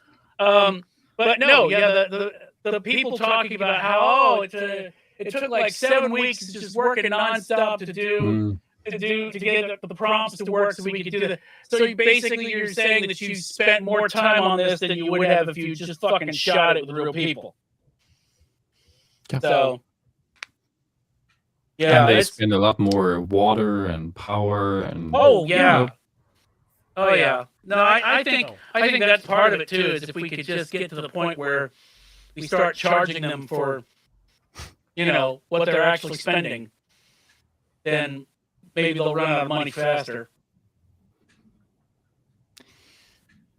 It would be one. Everyone's Oh, go ahead. everyone's getting these ginormous tax credits for like, putting up shop somewhere. Yeah, I wonder how long that's gonna last before, again, like Dom was saying, if people already don't have enough water.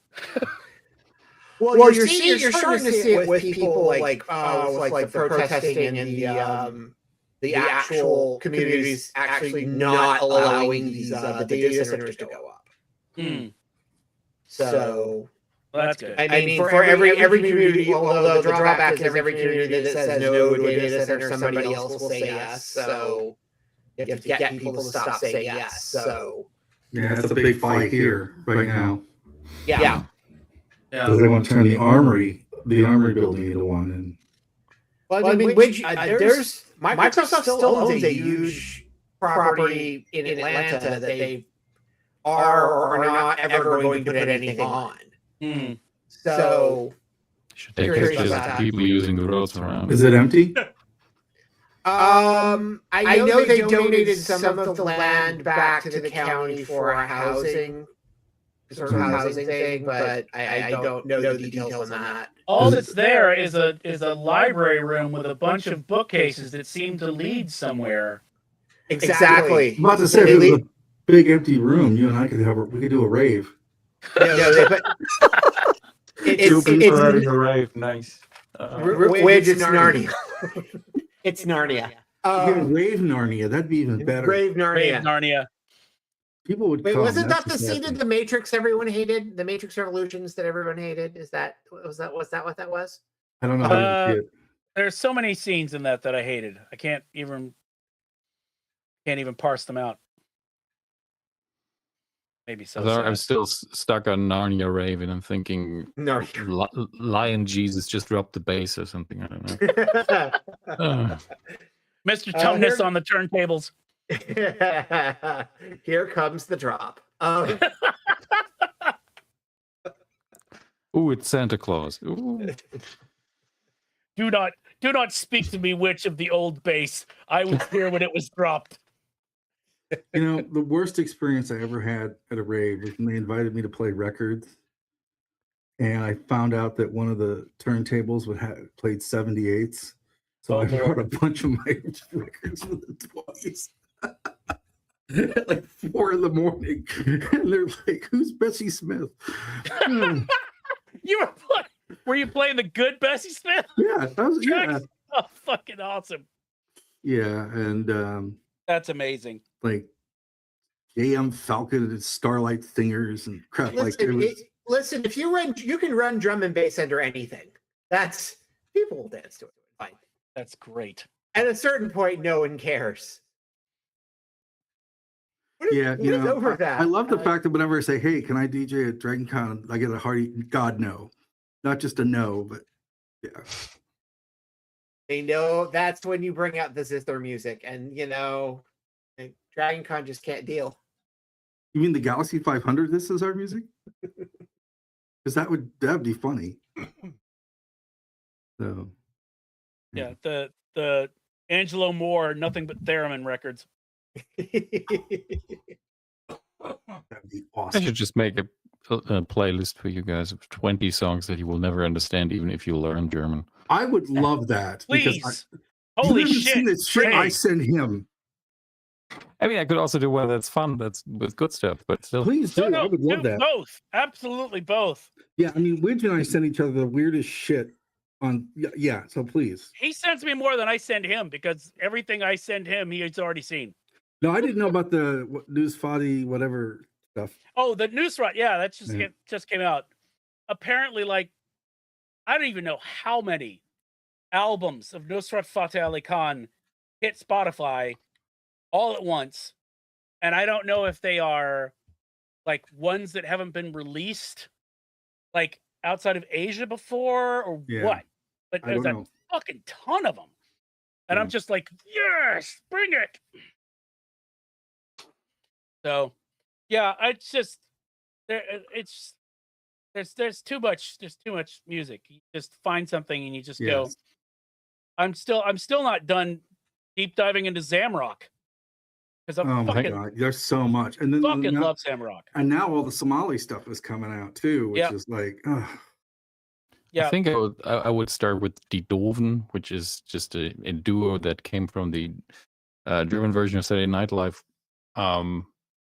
Actually, both terrific musicians, but the songs are complete and utter silliness when it comes to the lyrics, which doesn't matter to you. But one of them decided each song I will play an instrument I've never played before. That's awesome. And it's wonderful.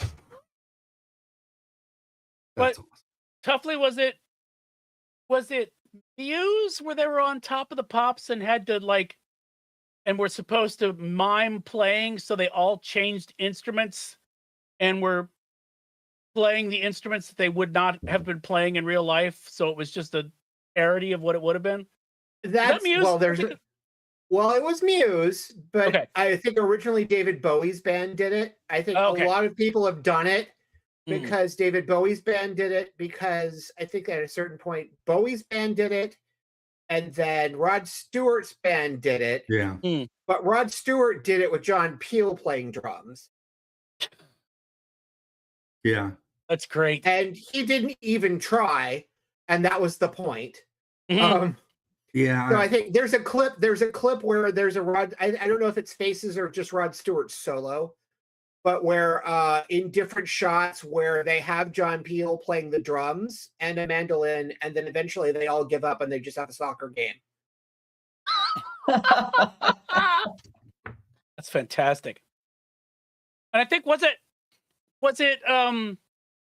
And I know it was like what there was one where there was a performance. It was the Flaming Lips where Justin Timberlake was also on the program, and they got him in one of the dolphin costumes. Yeah. When they were on stage, one of I think one of the animals, one of the people in animal costume was Justin Timberlake. I can totally see that. Ah.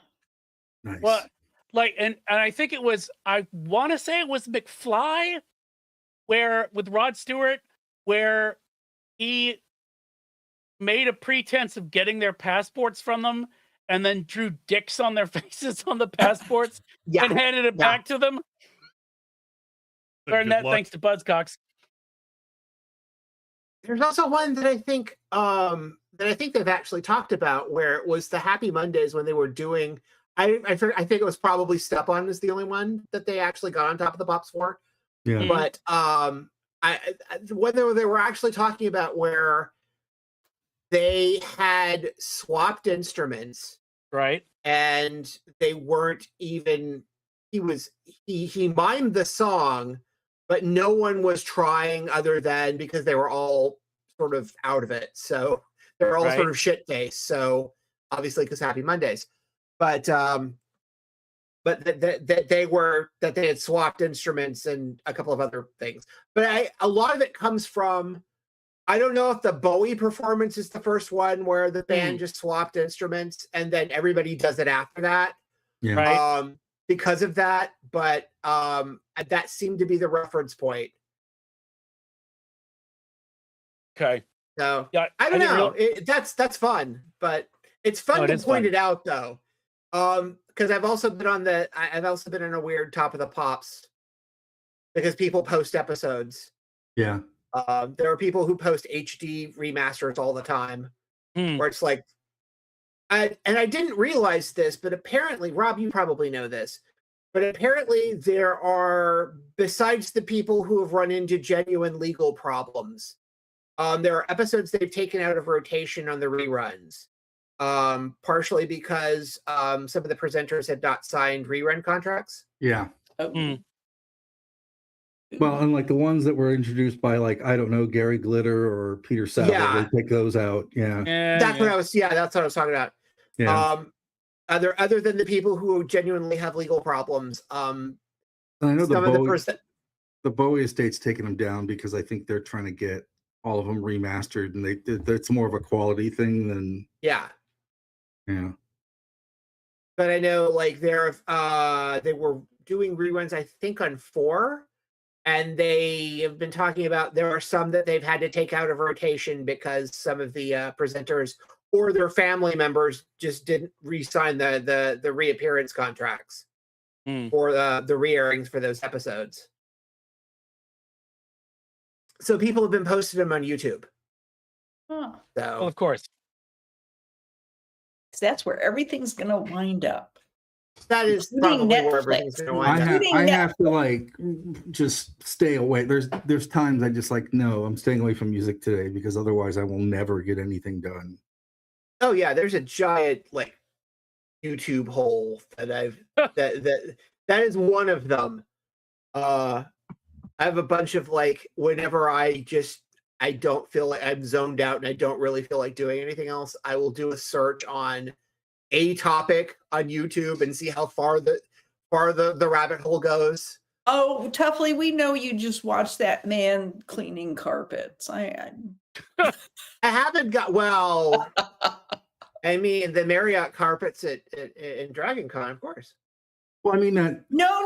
Did you ever see the videos where I know what you're talking about. Yeah. Yeah. There you go. It's mindless. It's The like, video of the aquarium is pretty great, or the fireplace. Yeah.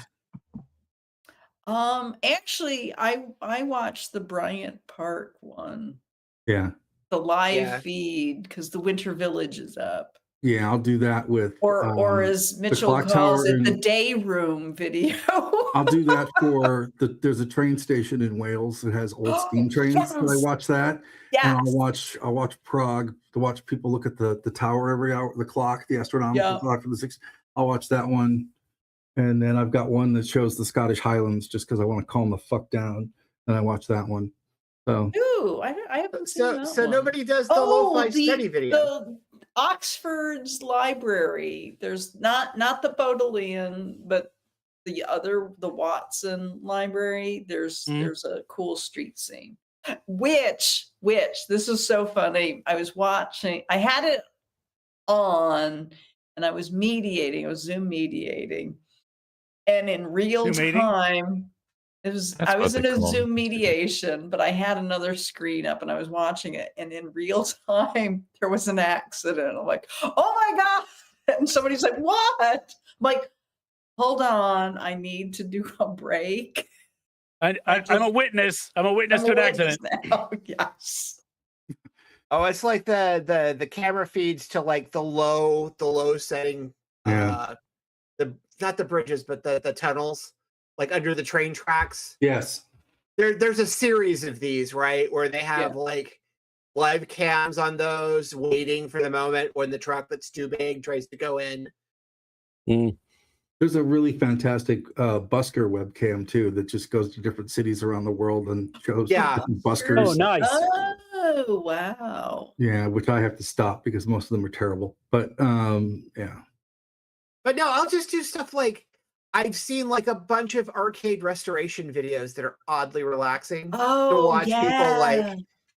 people finding the Star Trek Yeah. arcade cabinet, Yep. the sit down Yep. one, and like restore that. That's it's why, but then it's like oddly relaxing. There's a Yeah. really great They one. are. Yeah. There's two really great ones I like. There's one that's the temple in Kyoto, and there's another one that's at Angkor Wat, which is pretty great. And those are fun because most of the Angkor Wat one, you can just watch Americans walk around and just look around like they're lost. So Yeah, I Yeah. just one of the and the One of the trainers- Dusseldorf train station one is actually kind of cool too. Okay, it's probably then the most interesting part about that city, but I don't know. Well, yeah, but I don't know. There's a ton of music stuff there. one of the creators that I've found on YouTube recently called Nile Red, and he's a chemist, and he'll basically be like, so I got some of this calcium whatever, and I thought I'd really like to set this on fire. And so and then he proceeds to do so, but it's hilarious because it's like every one of his things is like, I thought about this, and then I thought, well, why don't I set it on fire, or heat it up until it explodes, or I'm just like, of course you thought that, and now let's see what happens. Why not? Tonight on Will It Float? Yeah. What I recently discovered is a young guy on YouTube who goes by Tor's Cabinet of Curiosities. Have you ever heard of him? No. No, but What- I'm intrigued already. Please continue. Yeah, what he does is he takes a look at Wikipedia drama and the rabbit holes that that are created by people just trying to keep Wikipedia alive. And he has one video up about the biggest, craziest Wikipedia drama ever. I mean, he had to pick a headline that people would click. But about a guy whose name I forgot, but it's insane. It begins with somebody who's very much trying to be an edgy artist who plays music for people who are about to die. And then I think for DiMaggio, he played even in a stadium, something. And it devolves into, there is this Indian cult that tried to take over an American city at some point. I'm like, how is this connected? And it is. It's really, it's in video form what the internet can be rabbit hole wise. And I watched it on my TV, which I rarely do with YouTube. And I was like, I need to get more snacks. This is terrifyingly amazing. like Defunct Land, and I've mentioned this before. Defunct Land is like my default is like, Right. if I can't find anything else, like that guy is great. And I know he just posted like a couple of weeks ago. It's like this 4-hour documentary about Disney's Disney exploring Disney doing the what's it the alternate sort of hosts, like they're trying like the robotic AI hosts and things like that. Right. And it's like a 4-hour documentary. It's like I have to take Oh breaks. my god! Oh, the living characters. Yeah, the living oh my- characters thing. Wow, It's- 4 it's- hours. Yeah, it's great. Oh, go back and see the one he does about the Fast Pass. The Fast Pass thing is incredible. Hmm. The Fast Pass thing is just great. But Defunctland is usually my my go-to. He's got he did one oh boy about 4 years ago about the band that used to be in Disneyland. Oh, yeah. The kind of Blanking on Kiss-like band that like the 70s, 80s that were there Mhm. very briefly, and they Disneyland Records tried to do a thing with them, and I know who you're talking that was about. really but interesting. blank That on was the really name. interesting. Yeah. I haven't watched that one yet.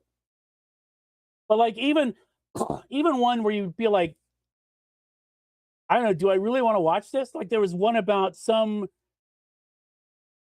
ride that and the drama that had unfolded over like Yeah. 12 years of it coming up and going down and changing, and how it was just not going to work. And I was just I found it oddly compelling, mostly There was because one about the New York World's Fair oh, the one with where the Perisphere and the yeah, one? yeah. Okay, yeah. Oh, the one with where Walt did the Lincoln thing,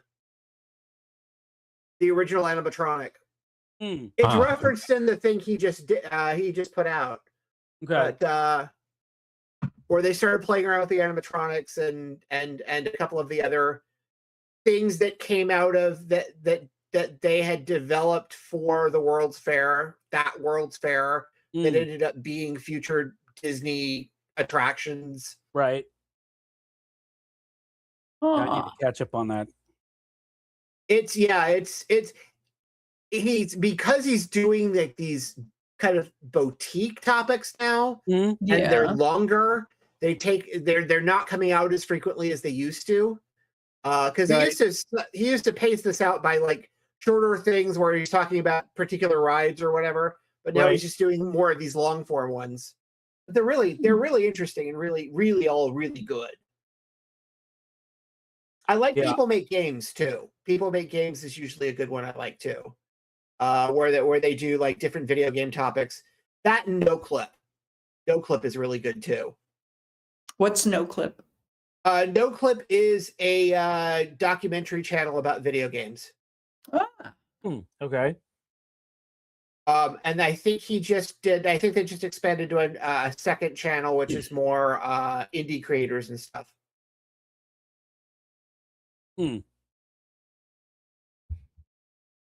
this guy should get an Emmy. No, I'm looking at the Santa one. It's kind of cool. We're just gonna nominate everyone else Santa for an Emmy. parts. Yeah. There We're you know gonna go. what? nominate The everyone else for an Emmy. hardworking people. We should make our own Emmys. Yeah. You won the Need Coffee Peace Prize. Congratulations. Didn't we do that for a while? Didn't we did. have one? We did. We did. We did. should do like a way back of, old podcasts we used to listen to. I used to listen to Where are they Static now? Radio, where two guys, they've known each other forever, and they would just call each other up. You know what we should do? We should do random awards for years. Like go back and do best ofs for 1982. Just off the top. Let's all vote on that. I mean, Well, looking back at it is an entirely different perspective, so you could really end up with different results. yeah.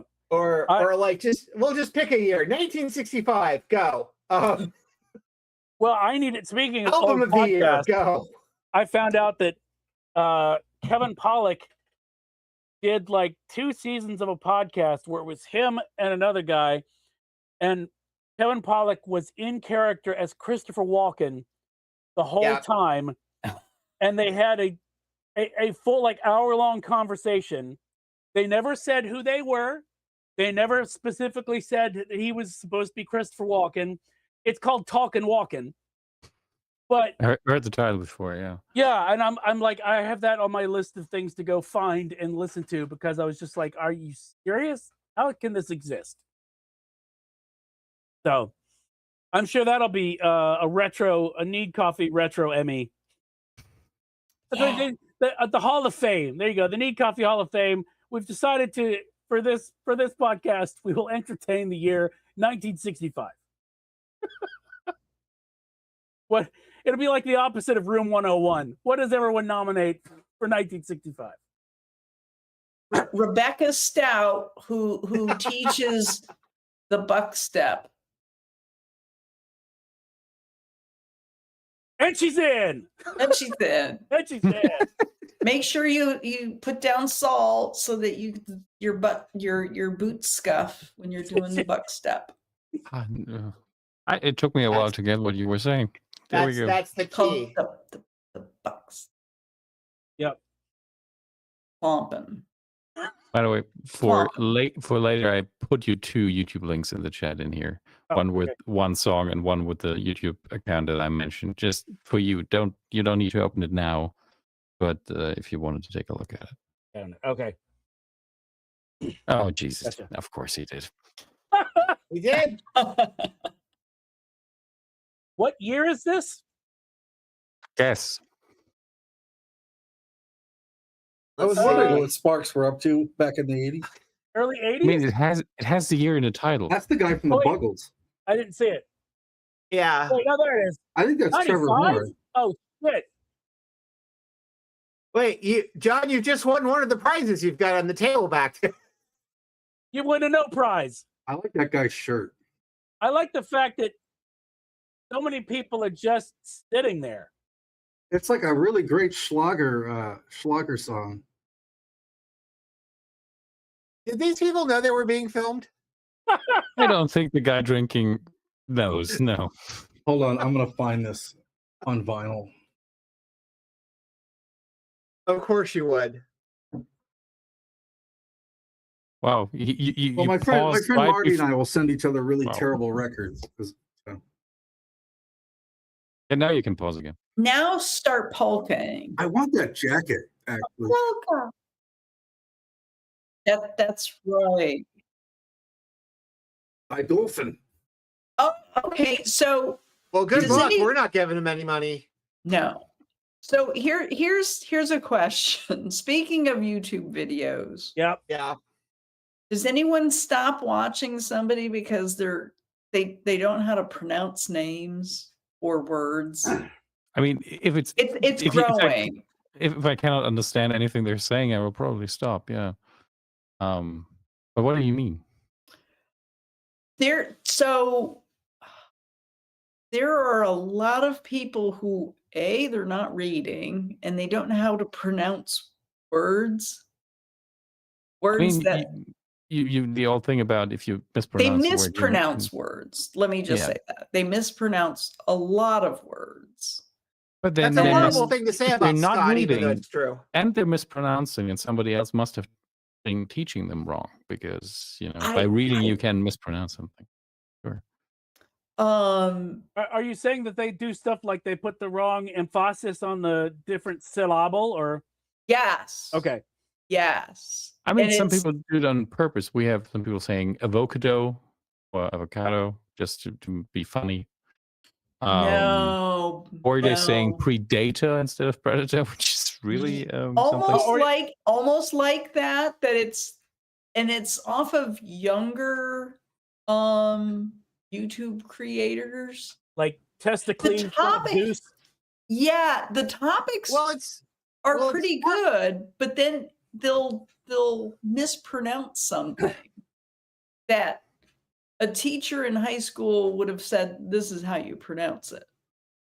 Well, the other thing too is that I will stop watching if I realize that the narrator is AI, And Oh, yeah. And usually that happens when they do some weird pause or stumble or just Yep. like no human would have made that mistake. This is horseshit. And I think what's happening is, and it's funny, it's almost like the AI is reading bad printing, meaning you have your column of type, and then it ends with either what is called a widow or an orphan, Right. which is the lone word at the end of a column of type. And then it starts up. So I'm thinking it's reading, or I don't know what it does, but Yeah, they're I wonder looking if at the column of type, and then Yep. there's this widow or orphan, and it doesn't know what to do about the pause to go on. And it's just like, I wonder if it's doing the same thing with like a hyphenated word that Could be. continues on the next line. Because I've heard some that there's a pause in the word, and you're just like, what? What is that? Why would you? So- I heard one today, and it was a British voice, and it was very good until there was that weird pause. I'm like, okay, click off. It's just, no. But the voice was actually pretty good until, Yeah, I tend to look at the comments on that, and generally people are commenting on it. And my comment is usually, I'm glad that this is AI because I was afraid that the person had a stroke. yeah.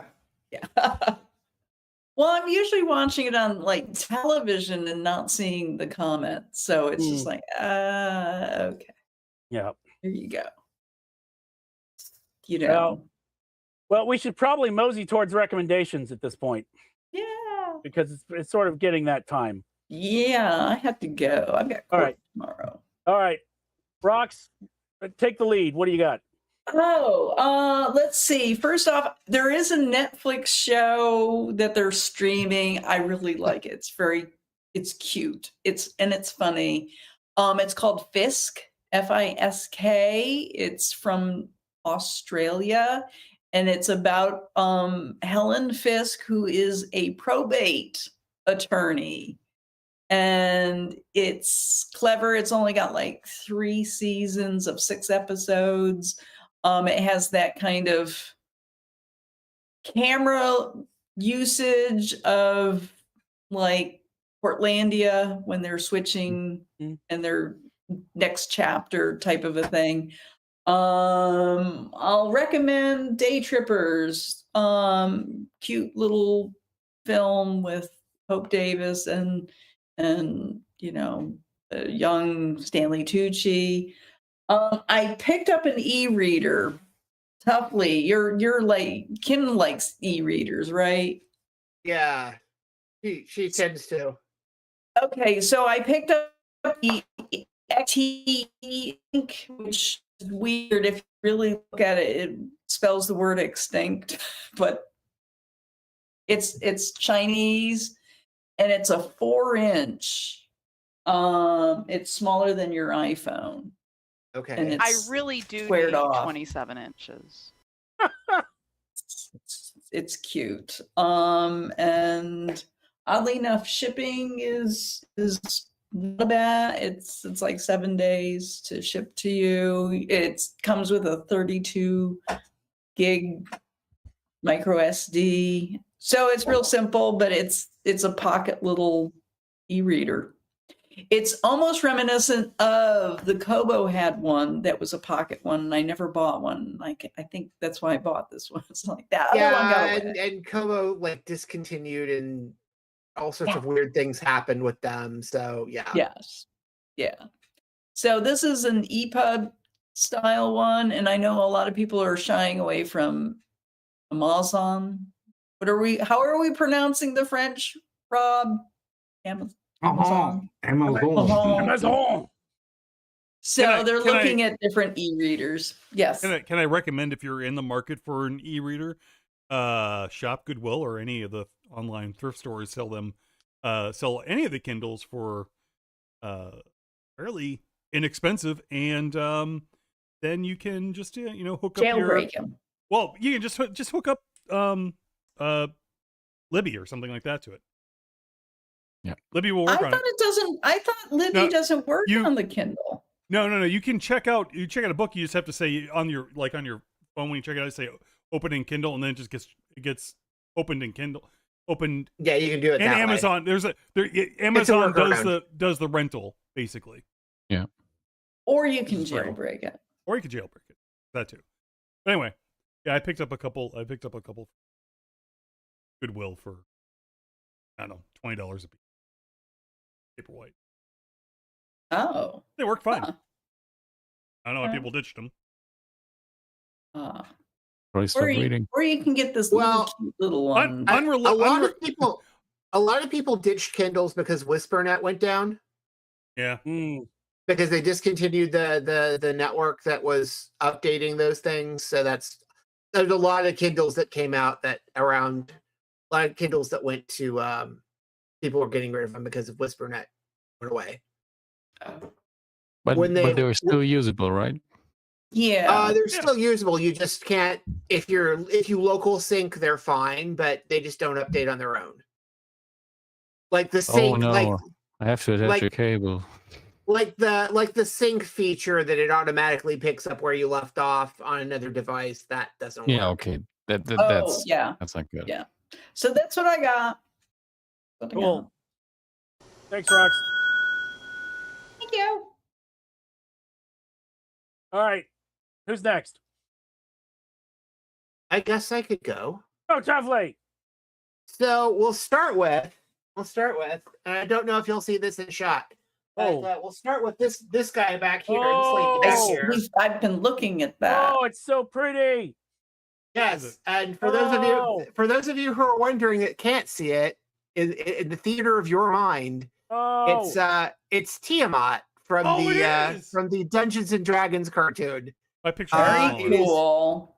I just got this for Christmas. Kim got it for me. Oh, Can you get it closer to the camera? That's true. Or is that too dangerous? Not without like shaking off like all the action figures I put on it. So. It's large.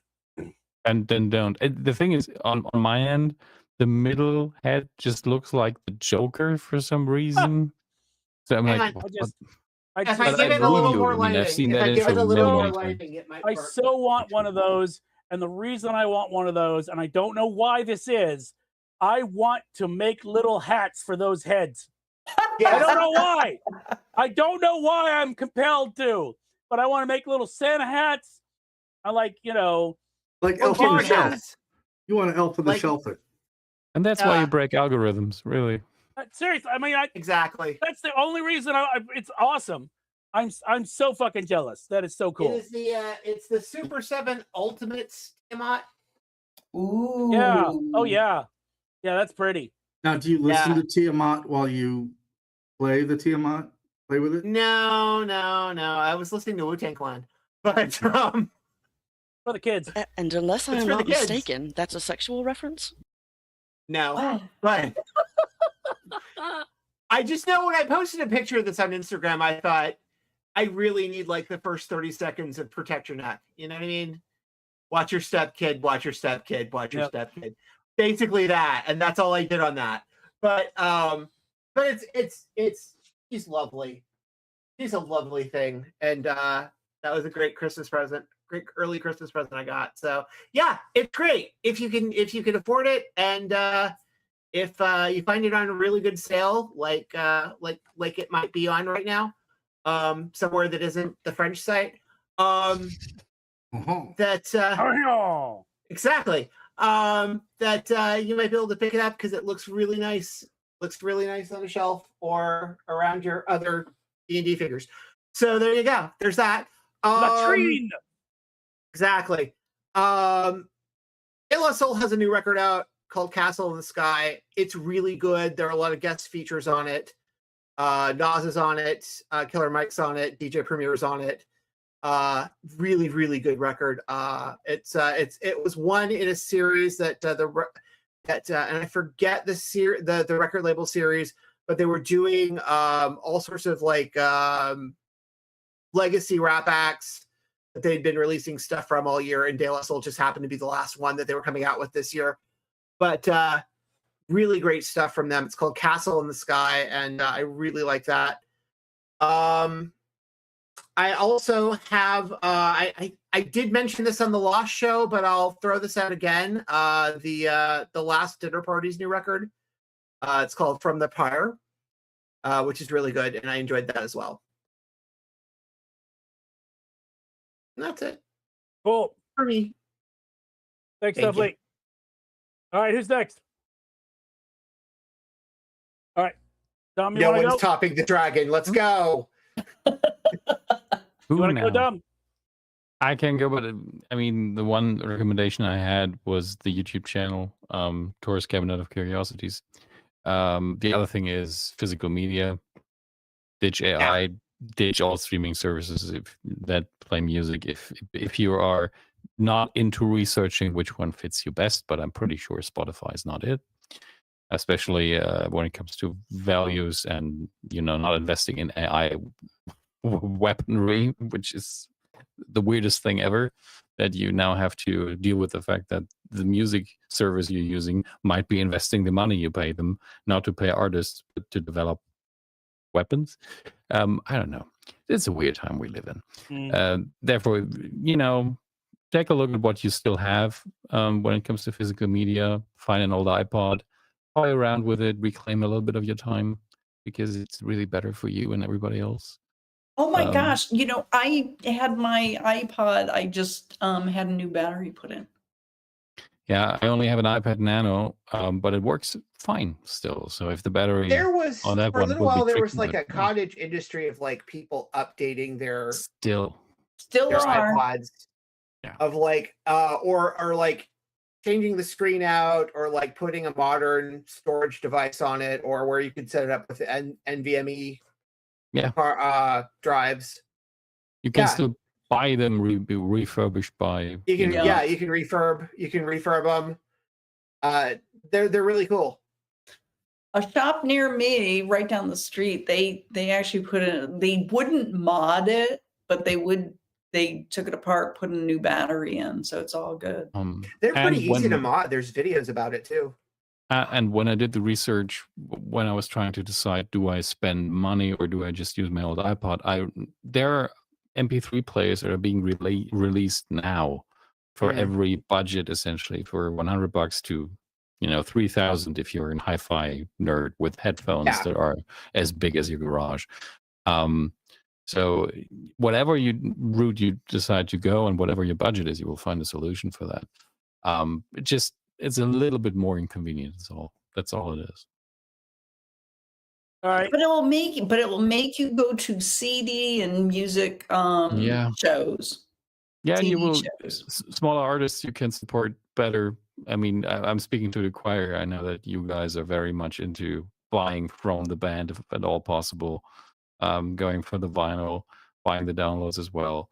And with the I don't have a t-shirt problem. Yeah. I do have a t-shirt problem. That's why I stopped buying them. But yeah, anyway, done ding, because we all agree on this, I think. Thanks, Tom. I still have my Zune. Is there anything I can do with the Zune? Nice. Anything? Nice. Zune. I still have at least one, if not two, Sony Walkman that are digital. With those chips that they used as not the mini disc ones, but the very weird chips that looked like they were out of a Star Trek episode. Yeah, I still have my old cassette ones, and I want one. I've been looking for a Sony's. Originals are a bit rare, but you can still get those tape decks. I found that I played an artist on my show who put out the first widespread musical release in the history of Bhutan, and he did so by duplicating 100 copies of his album. And the article said he used it with a Walkman to do it. Yeah. And I found there was one model in 1985 that opened on both sides, and you could put two cassettes in it and duplicate a cassette with it. Yeah. Wow. It would have been the coolest device to own at the time. Yeah, I it's been amazing. During my declutter, I found out that I have 4 of them, which is great because I'm going through all my cassettes and mining them for archives. Mm. And I'm like, there's things I don't remember that I have in the Walkman. It was like, God, it was such a simple and user-friendly thing to use, and it was really, really amazing. Yep. And there's a fascination to being analog. I remember my dad had the soundtrack to Easy Rider on cassette, and I played that. And when I pushed the play button, more deeper into the casing, while it was playing, the sound would get better or more clear. Yep. And that was the weirdest feeling, that you could just press somewhere and essentially equalize or And get a more precise reading. if you refrigerate them at about 64 to 66 degrees, it doesn't deteriorate. Acetone tape. So if we build a fridge Walkman, I learned that when I went to the National Archives. We could put it behind a hidden bookcase. A bunch of the Alan Lomax stuff is in freezers. Cool. Yeah. All right.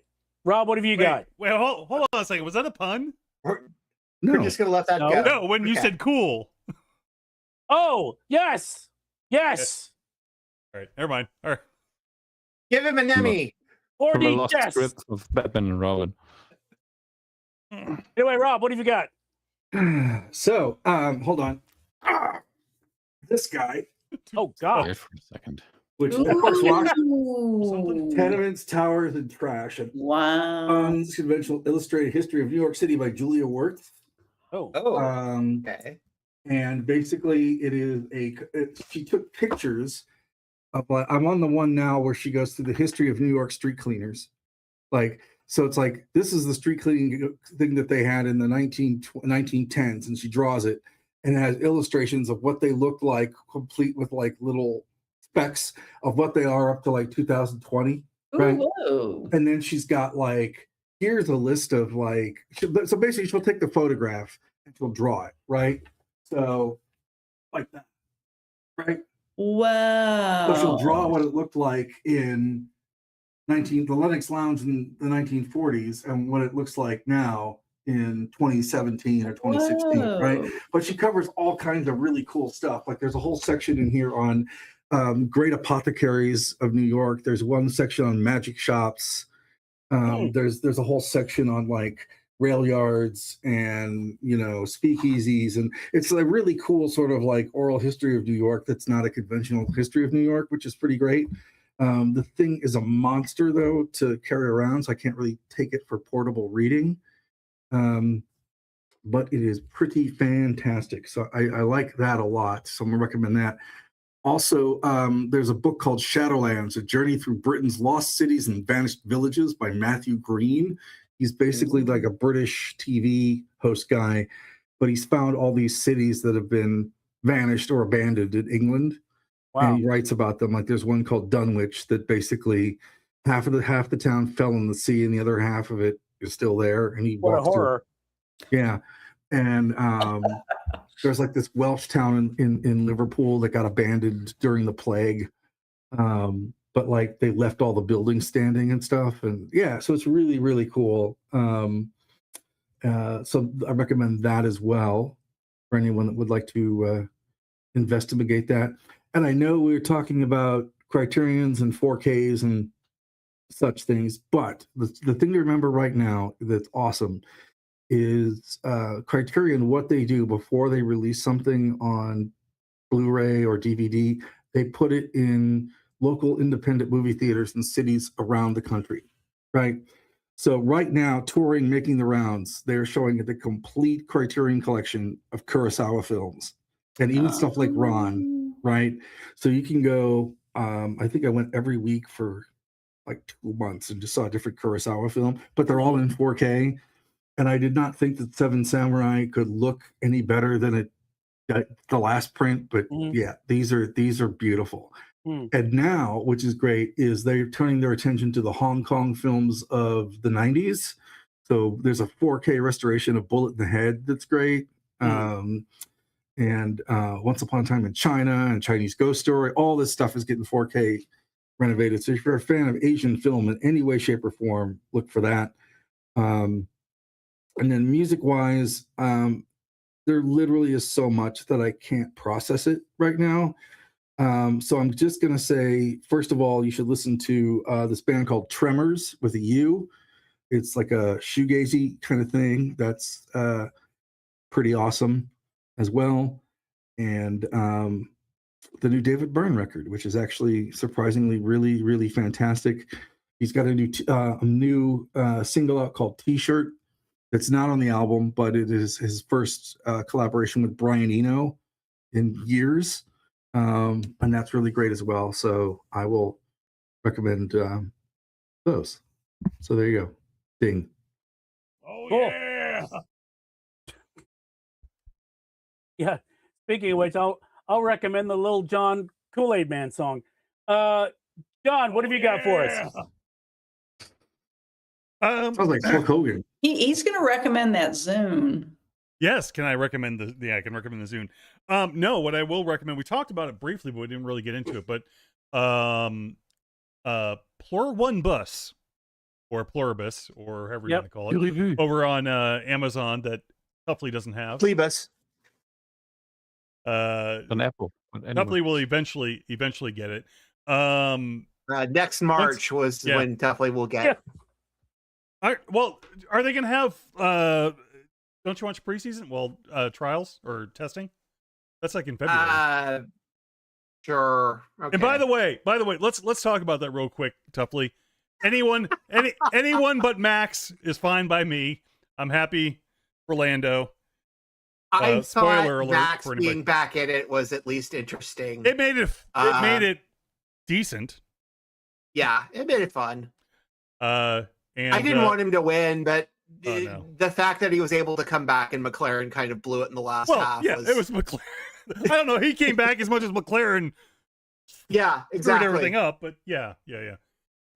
So for anybody that doesn't know, that was Formula One talk. Troy. Yeah. So yeah, Pluribus. Pluribus, who the actress's name is escaping me. She's just in Better Call Saul. She's a fantastic actress. I can't remember her name. Help me, anybody? Okay. It's an interesting tale. It's a very interesting tale. It has, when they were doing press for it, Rhea Seahorn. Thank you. They would say, when you think it's this one show, it's not that show. You think it's another show, it's not that show. And the fact is, it's been true so far. It's been consistent and consistently well done. It's not over yet, but we'll see if they can land the boat. But I've heard people say it reminds them of his X-Files episodes. Yes, exactly. And that's exactly why Vince Gillian, by the way, is the person who Gillian or Gillian? I think it's Gillian. I don't know. I've seen it. Gillian Anderson? The premise sounds fantastic. Yes. And if you can go in with no info whatsoever, that's even better. But if you get the if you know the general plot, it's fine. It's really the storytelling that's really telling it. But anyway, so I'd recommend that. And these goldfish cinnamon rolls are pretty good. Those I think you can get over at necoffee.com/Amazon. Wow. /goldfish. Oh, okay. Love it. I was worried for a second. But yes, John. Yeah, the French ones have toupees, right? Yes. Berets. Berets. Toupees. Toupees and berets. Toupee beret. Toupee beret. That's a band. Pluribus. It is. He'll be an Emmy winner. The weird thing about it is I've seen a lot of movies lately where the more you know about something, the less you will enjoy it. And I don't mean about the movie, but like The Long Walk was a very good adaptation, I thought. But the more you know about walking long distances, and that goes for the book as well, the less enjoyable it is because the realism just kicks in. You're like, this is not how that works. The Toxic Avenger, the new one came out, and the more you know about the original, the less you enjoy the new one, which is odd. But with Pluribus, I think the more pop culture you've consumed in your life, the more you will enjoy it. Because, I mean, there is one of the recent episodes where I thought, oh, I know exactly where this is going, but still, I'm enjoying it a lot. It's not the surprise that's selling it to me. Yeah, the writing and the acting are fantastic. It's funny that of all the companies, Amazon or Apple would have so many. I guess it's not that funny, because I think we've talked about this before. They already had a ethos of sort of quality over, Well, they didn't want to quantity. make money with the content. It's an added service. They don't need to be in the black with this one, Right. which opens up a lot of possibilities if you don't need to look at the numbers that much. Yeah, the thing for The Long Walk for me was that when I first read it as part of the Bachman books, when that first came out, they had a reprint of the original cover art, and the original cover art gives away the ending. That they're walking? Yeah. Now, who makes it to the end? Exactly. Essentially. Yeah. So anyway, I would assume they probably did something with it for the film. It's one of those films when I go, I'll see that eventually. They changed the ending up a little bit. Okay, good. Because I'm like, I don't know that I don't know that's in my wheelhouse right now. Kind of bleak. I was going to say, you haven't seen Running Man yet either, have you? No, but that's more of a cartoon. Yeah. Which I'm fine with. Okay. I think you will enjoy The Long Walk. It's not as bleak as a lot of other things. Okay, let's go. It's more hopeful than That's actual existence right now. Exactly. That's exactly right. Oh, Lord. But we've been here for 5 hours. You want to do introductions now? No. So basically, happy belated birthday soundbite. I mean, everyone is in here today. It's nice. Well, so anyway, as John JJ, by the way, this is my public apology, JJ. I did not see the otherwise I would have jumped on it and got you in here. I apologize, JJ. There we go. Sorry. We love you, JJ. Yeah, we need to have one of those things where like the lamp flashes. You know what? I can do that, but it requires AI. Ah! Somebody, you catching a train right now. It's who? I hear. Oh, it's Rocks. It has to be. Oh, it's mine. It's the train is like a mile away. Oh, I win. I thought honestly, I win with a John's prize. You will like this, Dom, but the hobos come right to her door on the train. I honestly or she finds them on the street, leads them into the backyard, and puts them all on trains and sends them north.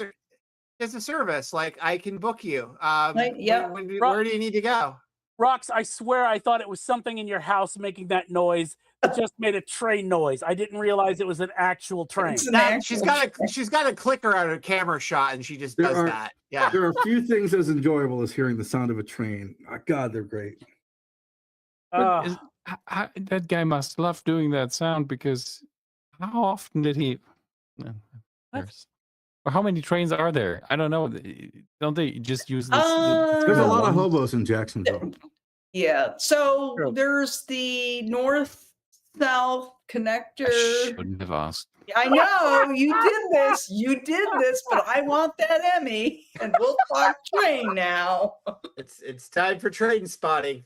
Whoa! Train spotting with Rocks. We'll leave it at another time. Sounds like a Burlington Northern train, but it's probably not.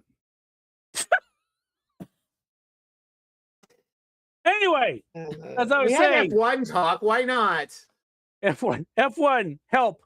So yes, as John was saying, if you go to neatcoffee.com/Amazon, if you must buy from the French site, and sometimes you must. I'm trying to figure out different other links that we can put on the site that don't go to the French site that still might give us some coin, but I'm working on that. But if you must, then you must. And if you do, then, you can throw some coin to the good guys I don't know who they are, but you could throw some coin to us. And you could do that by going to needcoffee.com/Amazon first. For my recommendations, I probably have said this before, but I will just reiterate that Absolute Wonder Woman is gold. And if you have not read that yet, you absolutely should. And I wanted to mention, because we were talking about Criterion, I have basically gone through and watched the entire archive of their Criterion Collection Closet videos, because I'm always fascinated with who picks what. Mhm. And half of the people have picked Seven Samurai, and I think the other half have picked John Cassavetes. And then beyond that, it's all over the map. I loved Elle Fanning's, where she just went in there and blindly just grabbed stuff. Yeah. That was cool. And then she just talked about that was a really good one. Yeah. Some of them are very good, and I always find them interesting. So I recommend going to their YouTube channel, since we're talking about a lot of stuff on YouTube, and I find them enjoyable. What was the thing that they had coming out that I saw? Pee-wee's Big Adventure's coming out on Criterion. Yes, it is. Yeah. And American Utopia by David Byrne too, which is kind of interesting. And His Girl Friday just came out. Yeah, that one's great. So yes. Yeah, that's a 4K. So. Oh wow. Yes, that's One of my not what favorites. saying. Physical media is your friend. One of my favorites. Like I said, I recommend use the streaming services to find out what you like, and then when you like it, grab it and put it in your library. Because you never know when the streaming services are gonna make it go away.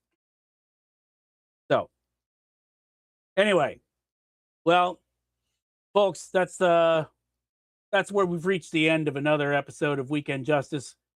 And I think it's probably best that we simply look back over the time that we've spent here and simply say, rabbits. Rabbits. Would you like Flesh of Jesus? If I could get it in a smoothie. By the way, I appreciate the F1 help joke. Which appreciate the what? I appreciate the F1 help joke that you did. Thank you. Thank you.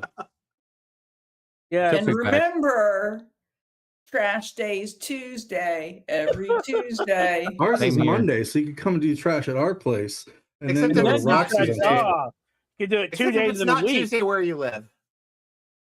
It'll be Tuesday soon. Good Enough enough. of that trash talk, please. That's a poor one. Come on. Oh God. Well done. All right. Nah. We're done.